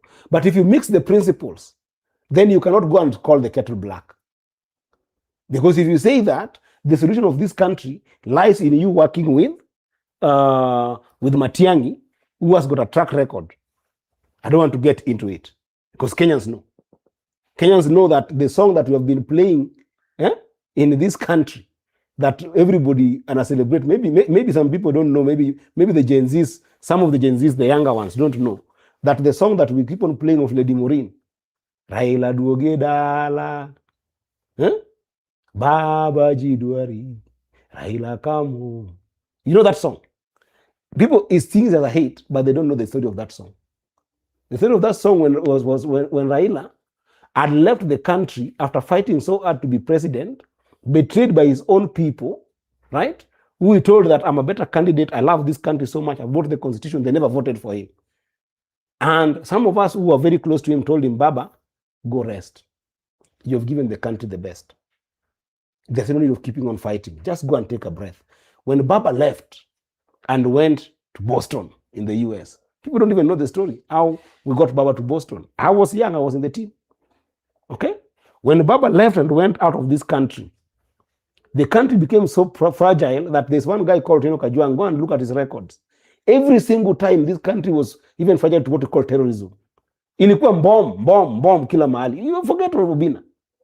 The country became so fragile that there was chaos economically.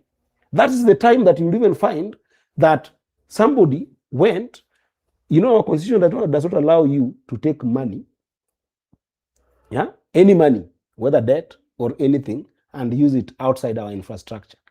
Any money that comes in the name of Obinna, who's a public person, must go to consolidated fund. And then it is used there only, and if only, under Article 225 of the Constitution, if the controller of budget agrees with it. These are the times that people in the previous government, the Uhuru government, went and said, change the law, okay? And said, if it is money that is borrowed, it must not go to the consolidated fund. You hear about the stories about Eurobonds. They go and say, you go and open Eurobonds in foreign accounts, huko inje, and who are the signatories of that Eurobond accounts? Individuals who are not even the president, who are not voted for. People in the treasury here. I don't want to mention their name because I don't want to go personal. They went and signed on behalf of Kenyans and created accounts outside the country and borrowed on our name, took the money and dispensed it from that account without the sight of the control of budget. Obinna. The things that were happening the time that Baba was not there made Lady Maureen sing that song. Okay. Baba Jiduari. I was getting you somewhere. When Baba was coming back in this country, what happened to him? Baba was bastardized from the airport, going to his home, took him 7 hours. A Kenyan. Under whose watch? You are in this country, I'm asking you. Matiang'i. Under whose watch? The same characters were telling us that these characters, if I combine with them, will do best for the country. So I am not persuaded as a young person. And I know you have asked me that as a young person, why is it that you're working on this side and your very good friend is working on this side? And I told you I respect him. I admire him for the courage and the confidence. But two things cannot be true at the same time. The only thing you can always do is you can chew gum and walk at the same time. The principles cannot be, two principles are true at the same time. Okay. If that was the truth, even physics could not be able to work. You cannot be able to fly a plane. Are you getting me? Okay. So if you choose a path that you want to correct the country, and some of us one day might choose that path. Right now, we are still in broad-based government to make it work for our people now. Compensation that Raila wanted to happen. Obinna, go on to my Facebook page. Okay? You will find me, nimevunjika hivi kutoka campaign. Kutoka kwa street. Are you getting me? Nimevunjika because we used to go to this street to Sifuna movement. Actually, Sifuna can tell even that story. That day that Sifuna was being beaten here, the young man you are seeing there with a blue top is none other than this small-bodied senator called Eddy Oketch'S. We were with him in the streets. Okay? Nimevunjika, napigiwa simu kwamba the kid that I went with to support to go to school, a kid called Brian, has been shot dead in Migori. In the middle of Sifuna movement. Are you getting me? These people, when Baba says that the families of these people are feeling pain, my friend, during that time, people used to go even to Kondele. This Kisumu you are hearing about here. Or even in Mali here, this happened. People go, take women from the house, batter them, harass them, rape some, kill some. We go and pick bodies. When we go and pick those bodies and show people the country, we are told that the opposition has bought bodies from the mortuary. These are not true people who have been killed during these extrajudicial killings. I mean, we must erase that entire memory and say, these people are better than this. It is a wrong premise, my brother. Senator, thank you for your wise counsel. You have a very interesting way of looking at it. But now you know because you are inside there, so they also have a very interesting way of looking at it. Woki wandani kwa zile, no, you know, we are here, you know. No, not necessarily. Yeah. Not necessarily. But also bado utapatana na watu pale TikTok, utapatana na hapo kwa comment section, hapo kwa YouTube. We are getting ready for Kenyan Prince. Kenyan Prince amefika? Alifika kitambo? Asiogope, tunaanza tu in the next 30 minutes. Asikuwe na mbio. Senator, unaona ako na story mingi sana. Senator, quick fire as we are wrapping up. Sasa ni majibu za haraka. Before I get to that one, just a quick one, guys. We do have an event that is happening courtesy of Ace Days. I want you to be part of it. If you are an exhibitor, this is something this August 14th and 15th you can get to be part of at Garden City Mall. All right. Also, if you don't really have a business, you don't want to be an exhibitor, you can just come and attend. However, at the moment now, there's a special offer that you business owners can get to jump on. So you can come on that day and get to set up a space for yourself. There's a special offer for 30,000 Kenya shillings. There's a number on the screen. Get to call it ASAP. I'm going to be hosting the gala dinner. There's a dinner after that one. You're going to meet a lot of other business people. It's something that you need to be part of. We do have a brand new show. It's starting this Thursday. It's known as Pillow Time. Yes, we do have big cards on the yes, Pillow Time. So if you have issues about bedroom, relationship, nini, sasa watakuwa nazitackle pale. Later on, you'll be able to call because later on we'll be doing it live. But ndo sasa tunaanza sasa. Pia tuwapatia namba pale ya kupiga, kuuliza maswali, nini. Leo tumekuwa na story mbili ya, tumekuwa na Sigi, na pia tumekuwa na Keith Mwoki. Now Bikadzo is a concoction of both. Check this trailer out. Lakini kwa sisi wa Kristo, sisi tunaruhusiwa bwana mmoja, bibi mmoja. Tamaa zako wewe kisebusebu na kiroho kipapo ndio umeenda kujiingiza kwa pili na watatu na wanne. Na hata unajiaibisha. Kwanza kenyewe kabebeneo kadogo. Kembamba hako kafupi, hakaingii popote. Hata unaenda ushuhuda mimi na waweza. Ni kunyonya si kama sweet, ni kama tu sweet. Nani alikwambia babu kuna ustaarabu? Kuna ustaarabu wa kunyonya tena? Wewe kwanza hujui kunyonya, maana yake ungekuwa unanyonya huo mdomo wako haungekuwa hivyo. Mdomo mweusi sema kwa una nini? Sasa hiyo unalia kama mtoto mdogo, mwanamume wa miaka 45. Wewe mwenyewe unang'ang'ana, mimi nitakufanyia kila kitu. Usijali. Nakuua, usiniue. Mimi sikuui babu. Unafanya mimi na mtoto na nasikia ni kama yani. Ukisisimka nenda kwa mkeo babu. Mimi huwezi si size yangu. Uwa bure yani. Mimi nataka first mwanaume mwenye ako rich in mind. Nataka mtu ameunga. Basi nilikuunga mkono hapo. Sawa. Hii yake ni mafuta, isi ugali. Kwa sure. Huyu anaweza kuinua. Sawa. Taki. Okay, fine. Wako neat still. No, it's fine. Can you take care of my 2 kids? Nimekuja na +2. Okay. Kids are blessing.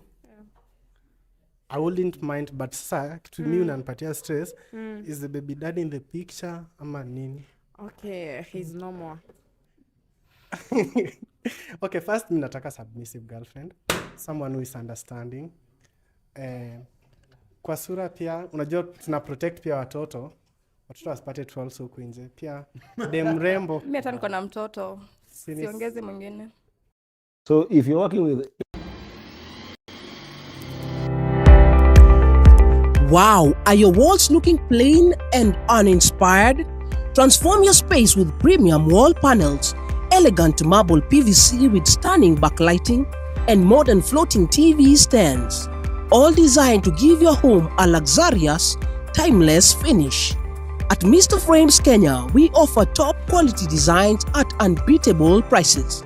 Whether you're going to a classic or modern look, we've got the perfect solution for your home or office. Call or WhatsApp us today on 0705 759 102 or connect with us on social media. Mr. Frames Kenya. Mr. Frames Kenya, where style meets affordability. If you're looking for high-quality imported doors, Future Doors Limited is the place to be. From waterproof interior doors, premium exterior steel doors, French doors, mesh doors, and smart locks, you'll find a wide variety designed for every space. Whether you're building, renovating, or simply upgrading your home, you'll definitely find something that matches your style. Visit their showroom along Mombasa Road at ENS Business Park, 3rd floor. That is the same building as Quiver Mombasa Road, that is opposite MRM Mabati. Come experience the collection yourself.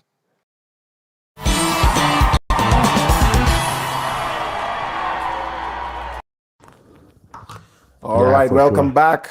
We're getting ready for Kenyan Prince. Yes, wale wa KP. Hebu nione hapo kwa comment section KP. Mwambie KP mko hapa mnamngoja na kuja na mazuri. But now we are with Senator Eddy Gicheru Oketch'S. You know, so the name was like, then but then we explain, I'm like, oh, now it makes sense. But now we are wrapping up. Sasa ni quick fire. Okay. ODM party has gone through significant changes. At the moment, the leadership is under Oburu Oginga. What do you think of that? Unnecessary evil. Unnecessary? Evil. Evil. Yes. Huh? Complex, eh? Very complex. Yo! Slow it down. Slow it down. It's a quick, it's a quick fire, but sasa ukisema unnecessary evil. ODM is under the leadership of Oburu. What do you think of that unnecessary evil? Basically, the question you are asking is a very difficult question to ask because the circumstances that we were in, right? That's the best we could find ourselves into. Okay? And we found ourselves into that, and it has caused all these ripple that you are seeing. I still believe that there could have been a better chance for younger leadership to take the party, but we found ourselves there under very odd circumstances where Raila Amolo Odinga died. Okay. Right? So it is something that even if you be labor, you will want to be magnanimous to just continue contributing to the party. That's what I'm telling you, I'm still in ODM. So you're there for the sake? I'm there because of the circumstances that we are in, that we must be able to just continue building the party and building its ideology, because the ODM party is a legacy. My own feeling about the party could crash the party if I took a different stance than building the party. Linda Mwananchi, Linda Ground. The splits. What's your take on the two factions? Which one has the people at heart? I think both. Okay. Yes. Both of them are the people at heart? Yes. Which one is representing the people? It's just perspective. It's just a matter of perspective. As I've shared with you the past, during this entire show, I was telling you about the perspective. The issues that some people used to focus on and the others that other people used to focus on. And even in that Linda ground, there are people who hold different opinions about where the people should go. The same way in Linda Mwananchi, there are people who also hold different opinion on where the movement should go. Okay. And by the way, if you want to know what I'm saying, in politics, 1 month in Kenya is a long time in politics. There are going to be 4th and 5th waves in the coming months.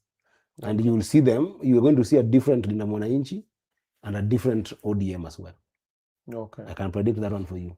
United Opposition, do they stand a chance? To do what? To take over, to make Ruto one term. I studied economics. Okay. And from economics, every probability is probability. But I can tell you for a fact that where Kenya stands today, I can use the PLO's words. It's a cliche, but now it's now known in Kenya that the forests are different, monkeys are the same. So because of that, they know each other very well, and that's why I told you that there's a lot of waves that are going to come up here. Okay. Don't be surprised if another wave is that Rigiji and Ruto have reconciled. Or don't be surprised if Kalonzo and Ruto are working together. Or don't be surprised if, for instance, Ososi and Babu Owino are not working together, or Babu Owino and Sifuna are not working together. Politics in Kenya is just chaos. And that's why for me, as a young person, I have chosen to focus on the issues that I can be able to change now and just make a contribution. Because that's what the politics of Kenya puts you in. Can I make serious contribution now so that if I die in December or I die next year or whatever time that God calls me home, I did not go to the grave with something I wanted to do. Okay. Because some of these things is all about ambition. Those ambitions do not define how 2027 will become today. So today you might see all this excitement. See, ilianzanga hapa when we started, when Baba died, there are people who are on top of the table of the food chain, including Akina Matiang'i. They were the candidate for the Gen Z movement. They were 30 and plus. Right, data is showing something different. Things are going to change.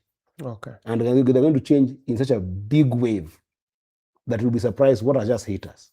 Okay. And it's going to change within the United Opposition, within Linda Mwananchi, there's going to be changes, and within broad-based, there will be going to be very significant changes. Okay. So my work right now is to make sure that we keep the president and his government at check now, to be sober and do the things they need to do for Kenyans, but also to give him the support that he needs to deliver on some promises that can be able to deliver before 2027.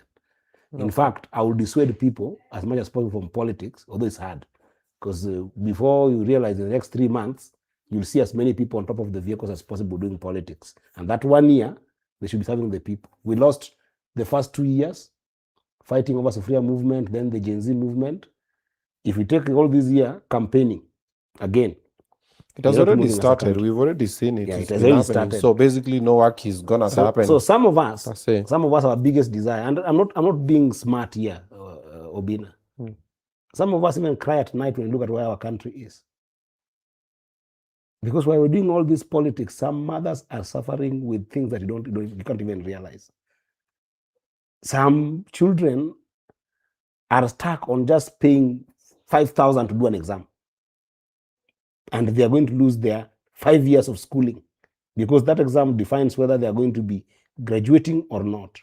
Okay. Are you getting it? So it's very important that we push this country on agenda of what can we do for the people between now and 2027. When the election comes, let the best person win. But all those people, they are going to make deals because sometimes their interest is also there. Do you see Baba in Winnie? 100+%. What's the future looking like for Winnie? I mean, it is a difficult answer to put because leadership is a passion. Okay. Right? You could be talented and endowed in a certain way. And also Winnie is somebody who I've worked with closely. In some of the trips that we've done with Baba abroad, we've done with Winnie together. She's a sister that I consult with very closely as well. But you see, the script of her life, she'll write by herself, by basically making sure that she chooses a path. And she chooses the path that she wants to commit to. Because politics is not just a calling. Okay. It's a passion, it's compassion, and it's a profound commitment. This is the loneliest journey you can ever walk. Okay. And it's also the most thankless journey you can ever walk. Our own father walked that thankless journey. He very painfully passed on without ever getting the presidency. And that's a lot of pain for me. And I believe also some of his supporters. So it's a thankless journey that is a choice to choose whether she wants to go into a political path.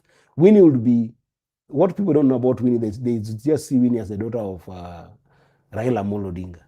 But also Winnie in her own right is a seriously qualified graduate from Drexel University in Pennsylvania, in the US. One of the top brains that we have in this country. Educated in her own right without the blind of her father. Extremely exposed in the world order. There is no any diplomatic circles or any president that Winnie has never met. What am I trying to say? Even if Winnie chose that she's not going to be in politics and she's going to be in business or she's going to be in the civil society, she'll be one of the top in the continent, not just the country. Okay. So it's just upon defining a path, and whichever path that she chooses, I trust and believe in her that she'll be a great leader in whichever path. Who is the next Luo kingpin? That is a small ambition. Yeah, it doesn't matter. It's the most. Who is the That's why next Luo kingpin? I can't even fathom anybody becoming a Luo kingpin. It's a small ambition. It's a very small ambition because it's about the person. You know, when you talk about you want to be a kingpin, you are admiring a trophy. Let the things that you do for your people elevate you to where they want you to be. There is no day that my mentor, my friend, in fact, Raila was more than my leader. He became my personal friend.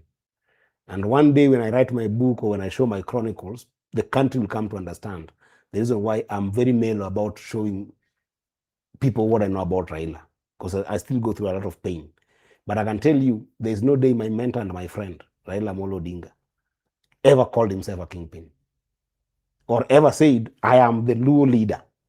I am this, I am that. He never. Even when he was going for presidency, it was so hard for Raila Amolo Odinga to say, I am going to be president.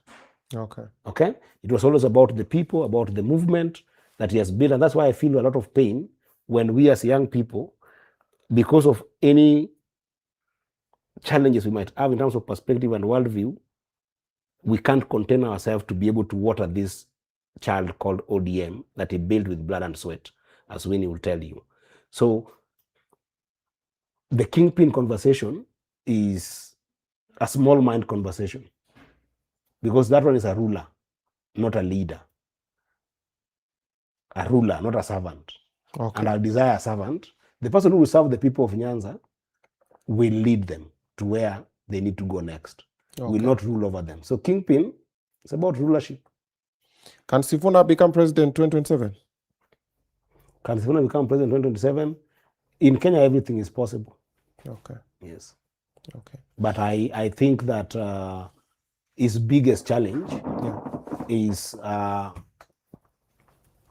bastardizing some of the people that he has grown with politically, not perhaps when he was young, grown with politically. Basically, the infrastructure that Raila built, because Raila, Sifuna grew up under the banner of ODM and the canopy of Raila Amolo Odinga.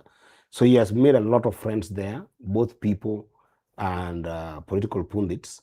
So the challenge for him as a young person, and I wish he would listen to this, and I always tell him, this also was the reason why even him and myself started having a bit of shaky ground in terms of a principal issue, not personal relationship as a friend, is to bastardize and demonize those kind of relationships on the basis of their being in a broad-based government, and then choose to say that he can work with some characters who are not in broad-based government, who have got the same, if not worse, track records of human rights violations in this country as the other people that he's pointing fingers at.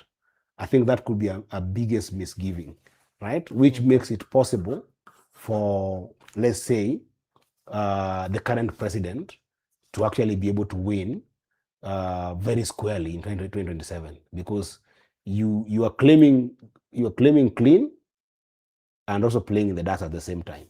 Then that one puts the issue of personal interest and public interest to be very thin. Okay. That's why I'm telling you, I've not been convinced by the other side or any other person in terms of agenda setting. Okay. Economic agenda, political agenda, human rights agenda. Okay. I'm not convinced, and I think that's what will be the ballot. The people will vote for those things in the ballot. So Kenyans are the owners of the vote. They are our bosses. Me, I'm employed by Kenyans. I respect my voters because they are my boss. Yeah. And they will be the first people who will be employing people in 2027, including the president. Are you going for the second term here? Myself, I'll be sincere with you. I've not been very happy about the kind of service that people of Migori have received from the current governor. To the extent that there is a lot of complex problems of mismanagement of resources. Ochilo. Yes, a lot of mismanagement of resources, a lot of lack of proper economic, projects that are going on in the country. Yeah.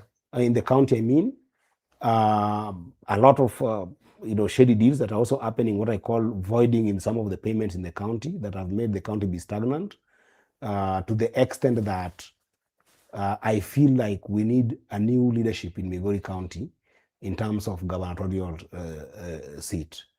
I don't say that needs to be me, because I don't think about the world that way. I'm just not wired that way, that alternative must be me.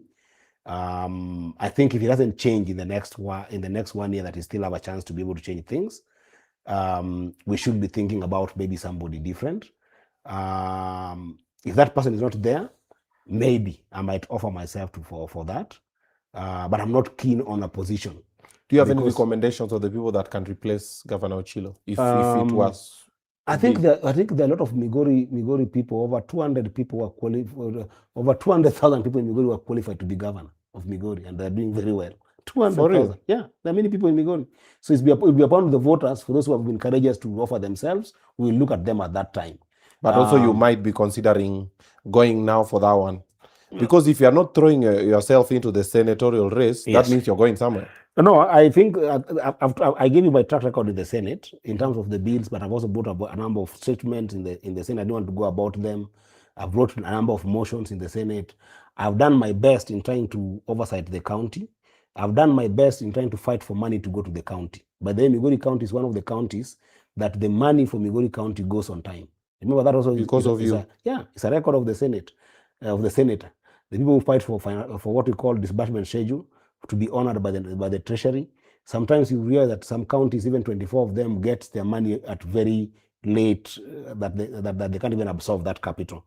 For Migori County, that has not been a problem. And still people are not paid on time. And still people are not paid on time, which is a responsibility of the governor. You see what I mean? So I have done a lot for Migori County. I've also done things that I was not sent to do.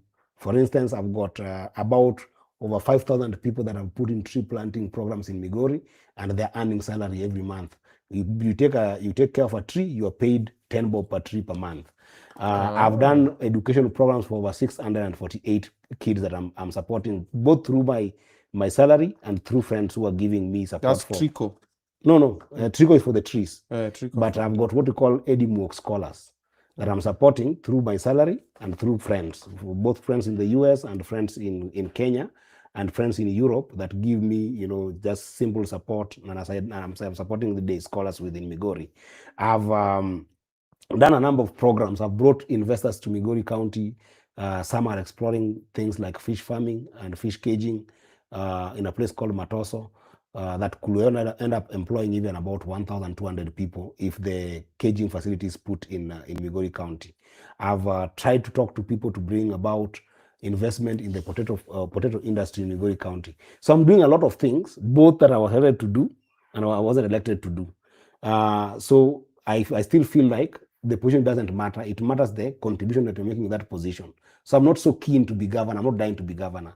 But if that is what I'm pushed to do, I'll do it. But I don't mind going back to my seat, which is Senate, which is what I'm still in now. I've not talked about vying in Migori County up until that time that it will be relevant to be able to declare what I'm vying for. So if you don't get Senate, you don't get governor, what happens? Where do you go? I was in the private sector. Or you go back to I was one of the trailblazers in the private sector. I did very well for myself and for my companies.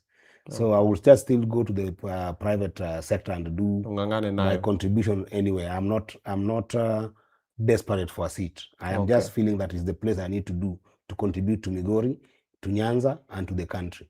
Okay. So if my employer, who are the people of Migori, say no, now we are tired of you, it's okay. Okay. But I think that I've done much more, because if you want to look at my track record in Migori, you don't look at me against the governor. You look at me against the senators that have been. The current governor was a senator. When he was a senator, what did he do and what have I done? The second senator, who was called Senator Oketch'S, sorry that we lost him, may his soul rest in peace. When he was a senator, what did he do and what have I done? Can we compare? The first senator, called Senator Machage, also we lost him, unfortunately, a good mzee, one of the geniuses that we had in that county. But still, you can look at his track record as a senator. What did he do and what have I done in terms of representing Migori, protecting Migori as a county government, and protecting Migori as a whole, nationally and locally. What have I done?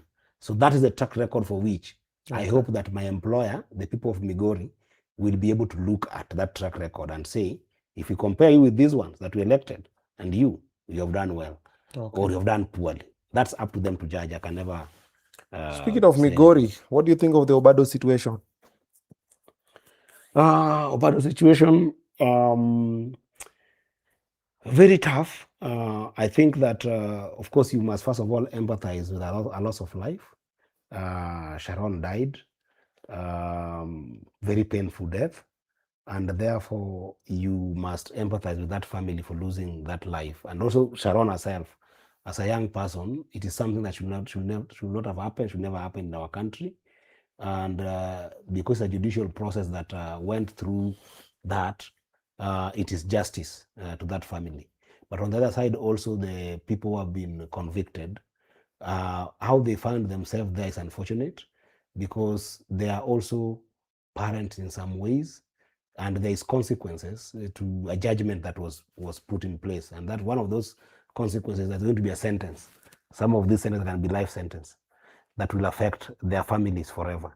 So it's a big lesson to anybody who finds themselves in a position of power or anything, that there's something that if they happen in your life, they have a ripple effect. I see you, Obinna, for instance. I follow you very closely as one of the young people I admire who have built a business out of nothing, and is trying to do the best they can and stay with integrity. I see you playing with your kids all the time. I see you, the way you relate with your family, the way you try to give them a good life and everything. If something like that was to happen to you, your children will go to limbo. The people who are feeding from yourself will also go to a very different situation, the same way that it happened in the family of Sharon. So there's something that's going to happen in the next, I think, 2 or 3 weeks before the judge said around the 18th.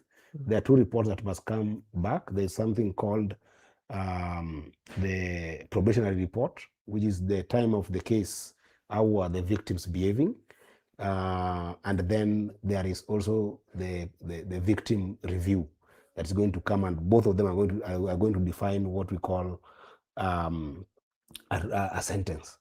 And to the extent that that one is still going on, these are still a sub judice matter. It's still a matter in the court. Okay. That sentence will define how we borrow or glean moral from both sides. But it's important that we say that our justice system is having a character from what we have seen in this. But I really empathize with both the families that have to find themselves in between these things. It's gonna be very, very tough for both families, and I understand why. Okay. Yeah. Finally, Babu Owino for governor, Nairobi. Does he stand a chance? I told you, in politics, everybody stands a chance. Okay. Anybody, especially somebody who has been elected, stands a chance. And I can tell you for a fact that for me, Babu Owino represents the face of young people. And anything that a young person is going for, okay, I am in extreme support of. But that said, there is a dent with which we as young people also look so much at the trophy and don't prepare to govern. And that's why you've seen a number of young people or younger people being given position, and then they poo-poo on those positions. And it gives a very bad taste. It leaves a very bad taste in the psyche of the nation. Yeah. So my advice would be, anybody who has ever been elected, hata mimi nimekuwa elected, but then anybody who has been elected an MCA can become a president in one election. Leave alone MP or governor, because they have been elected. They have known the pain of looking for a vote and all the kind of things. So never underestimate anybody. But we as young people, what must disturb us? Use 10% of your time looking for the seat. 90% of your time, prepare to govern. Prepare to offer real service to people. Prepare to deliver. Because it's one thing having the glare of the trophy, and it's another being able to govern and deliver. It's a whole different set of skills. So me, what I'm always obsessed with, which is why you feel like some people are complaining that why is Eddy not in the younger movement, or is being this holistic. And it comes out as sometimes it's too complex. Keep these things simple. But life is not simple, my brother. Life is so complex. Obinna, the things we are facing in this country, including sometimes this tribal problem that we are seeing, all these economic problems that we are seeing, Obinna, they took 63 years to be here. True. Even if you're given this country to solve them, you can't solve them in 10 years. It might take you a century to solve them. True. So because of that complexity, be obsessed by sharpening yourself to be able to govern. And by the way, Obinna, because of the nature of democracy, even if you're given that chance, you are not going to solve all the problems of Kenyans. Just make sure that you prepare psychologically to make the best contribution forward, and to believe in others who will come after you or during your time, that they are also human beings endowed with the same potential like yours, that they can also make a contribution. So that when the time comes to pave way for them and do a proper transition to allow them to take on the baton and be able to make a better contribution than even yours. Are you getting it? Okay. You see it in the US. When Obama was coming in 2008, I was in South Africa. I was studying. I was a young boy. He came in, made his contribution, left. There are still some traces of American problems that are still there that he was never able to solve. Moi ruled us for 24 years. If you go to Baringo, there are still places in Baringo. I've visited Baringo a number of times when I go to campaign there. There are places that I find homes doing the same things I used to do in my family, where I used to eat something called ndugu na ndugu. You know ndugu na ndugu? Have you ever eaten ndugu na ndugu? Ndugu na ndugu is whereby poverty level is so low that you can't afford vegetables, you can't afford meat, you can't afford any kind of, you can only afford unga. So you take ugali, unanipata? You cook ugali, and then you take part of unga, you koroga uji. Huh? Then you put salt in that uji. So ugali is the starch, and that uji is the sauce you are eating. That's called ndugu na ndugu. It's called ndugu na ndugu. Because there is nothing you are eating, you're just eating a bunch of starch. And that's why you're going to get obesity or get heart attack. That was telling the statistics of heart attack in this country and lifestyle disease because of poor diet is 100,000 people are dying every year in this country. It is happening in Baringo, despite the fact that Moi ruled how many years? 24 years. He never even finished those problems in his own village. Me, I was suffering the same things when I was in my village. It's the time that we used to eat ododo. I don't know whether you know ododo. I've eaten it. And dek.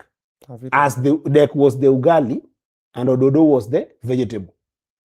You know what ododo is? It's something that is a weed, basically. So we were so poor to the extent that my mother, Obinna, there's a day my mother went to this is the last story I'm telling you, because now you always make me. I've never been this kind of show where we are talking just freely like this. So you have provoked things in me that are crazy. Welcome home, Obinna. There's a day Dad did not have anything to support us with. So yeye kama alikuwa amelemewa sana, anaenda kwa shosho huko juu, anapiga mastori. So mom will struggle in her own ways. So mama alienda sokoni. I'd come back from school, kulikuwa kumenyesha, mama has come from sokoni very late, saa 2. So tumemngojea, tuko hapo na njaa, we didn't eat lunch. That day I came for lunch, nikapata umbwa imelala kwa kendo. Kendo is there some stones that she used to cook in. So I went back to school very annoyed at my mother. So I came back in the evening knowing that my mother, hata kama kupata lunch, she will always come back and find something in the evening. Something will come. So that day I came back very annoyed. I've been rained on. Mom is not at home, ameenda sokoni. So kutoka kwa sokoni akakuja na hiyo kikapu chake, alikuwa anabebanga kikapu, akaweka chini. Akatambia, Eddy, mock match. Washa moto hapo. Kaenda nikawasha. Akakuja, akawasha hiyo oigla yake. It was some kanyungu. Akaiosha vizuri, akaweka maji. Akaanza kupiga something hapo. So unajua sasa anatupigia story na she's boiling something kwa hii nyungu. Akapiga tu story. Saa 3, saa 4 kapita. Saa 5 kapita. Saa 6 tukalala. Because you are tired waiting for this food. Kumbe mom did not go to the soko that day. Alikuwa ameenda kwa Nyoluoro. hao watu wa kanisa, wa marafiki yake wa kanisa, akaenda kakaa nao kwa hiyo Nyoluoro because she didn't have even mind to go to the soko. So amekuja anatudanganya hapa na story that she's boiling meat. Anatuambia akaona ngio nuringo. Ati nuringo kaindi. So she's telling us she's boiling meat and she has got nothing. She's just boiling water. So she keeps on just adding kuni hapa. Kumbe maji nimejaa kwa oigla. Mpaka tukalala. Aliboil that maji for 3 hours. I got to know about it the next day. Kama sasa ameenda kwa shosho akatafuta ugali ingine imelala inaitwa oro. Ametupatia na sufuria tunalamba. Okay? To go back to school. These things are happening in Nyanza the same way they are happening in Central, the same way they are happening, and Central there have been 3 presidents. There are people who are still facing the same thing. They are happening in Baringo. Are you getting me, my brother? So even if I came here and told you that I'm a Messiah, I'm going to save you as a country, the only thing I'll do as a young man is to make a contribution. And I must be a leader who can understand that I'm not the only one who can make that contribution, so that when my time comes, I leave and let Obinna also try and make a contribution. The only thing I can promise you that if I'm making that contribution to you as a country, I'll be honest, I'll be genuine, and I'll do my best possible to alleviate, to reduce the suffering we're facing as a country. So it's not one person's problem, because I've seen it in my society. Are you getting it? Got you. It's not one person's problem. Senator Asante, thank you. Davido, that has been how long? Yeah? 5 hours. Yes, Senator, 5 hours. Obinna. 5. Na hata na feel kuna mastori umeedit. Mpaka umesema no, I don't want to stay here for long, nini. But thank you so much for coming through. It's a Finally getting to meet you, getting to hear your story. I'm just like, oh, now that's interesting. When you see a young man doing a couple of things. How old are you now? 35, 36. Oh, interesting. So when you see a young man doing a couple of things, it has not been easy. Then when people beat their storos, you're like, pia wewe okay, igla, I know you've also gone through this. Yeah, but thank you for standing for what is right. I've had your conversations, at least for once. I've not gotten a person who's supporting the government who's just like, is this do or die? There's a person who's like, no, but we can't do this, we can't do that, which is very good. Commendable. You keep at it. Tukutane kwa ground tuone kunaendaje, si ndio? Kabisa. Final submissions to Kenyans wakapo kwa kamera wanakutizama. Obinna alikuja kwa some wedding. That's the first time I ever met Obinna in person. For real? We've met? Once in the wedding of Prince Inda. Oh, ulikuwa hapo? Nilikuwa hapo, and you know what happened? Obinna was the MC. So he was the one who was recognizing leaders. So I came in that the same fashion. Kina Gladys Wanga walikuwa mbele yangu, tunatembea kidogo tunakuja. Obinna ushered some people in. Na mimi akanisukuma. Kaambia wacha waheshimiwa wakae. Yeah, but I ignored. There's something you asked me about my last words, ndio? I ignored. Alafu because you asked me about Obado, I went and sat where waheshimiwa were sitting. Then when Obado came in, you also wanted to take my seat and give it to Obado. When Obado came in? Yes. So you're the MC. Sasa ulikuwa unajua tu hiyo governor, mimi ulikuwa unanijua. So my parting shot is this. I am very proud of what young people are doing in this country, including yourself, Obinna. I know I might not know your story, and that's why I started by telling you that my story might look unique or, non-PC, or as if I wanted to say because I'm a politician, personal story looks good. No. My story is a story of a million other Kenyans who are still facing it. The difference for me, I've told you, I was given an opportunity by others to be who I am. And I know your story as well, Kidogo. I'm proud of what you have made here. I want to wish you well to even grow bigger. But you and I, we might be in different fields. I'm in politics, you are in business, in media to be particular. As we do these things, let's also give other people some opportunities, however small. It makes a difference. Definitely. If you ran for 7 families who gave me the opportunity, you wouldn't have known Eddy Oketch'S. True. You would have known Eddy Gicheru Oketch'S.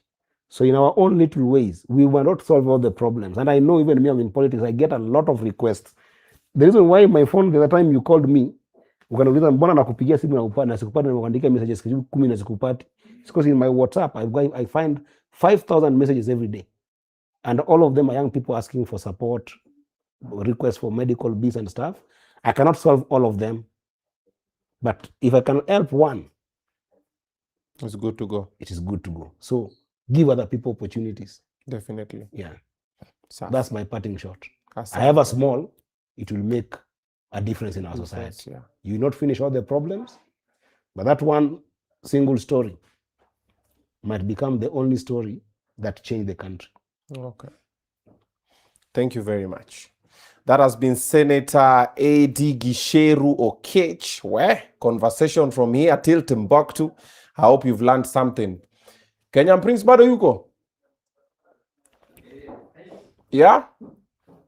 Kenyan Prince bado yuko? Oh, so let me talk to KP. Nimlete yaki tumemweka for long maze KP Iza. It wasn't intentional. Of course, Senator pia kwa story yake ilikuwa moto sana. Yeah, but in a short while we're coming back with Kenyan Prince. Yeah, you don't sleep? No, we don't. Yeah. If we come to sleep, tunarudi tu kwa hiyo village ulitoka hiyo.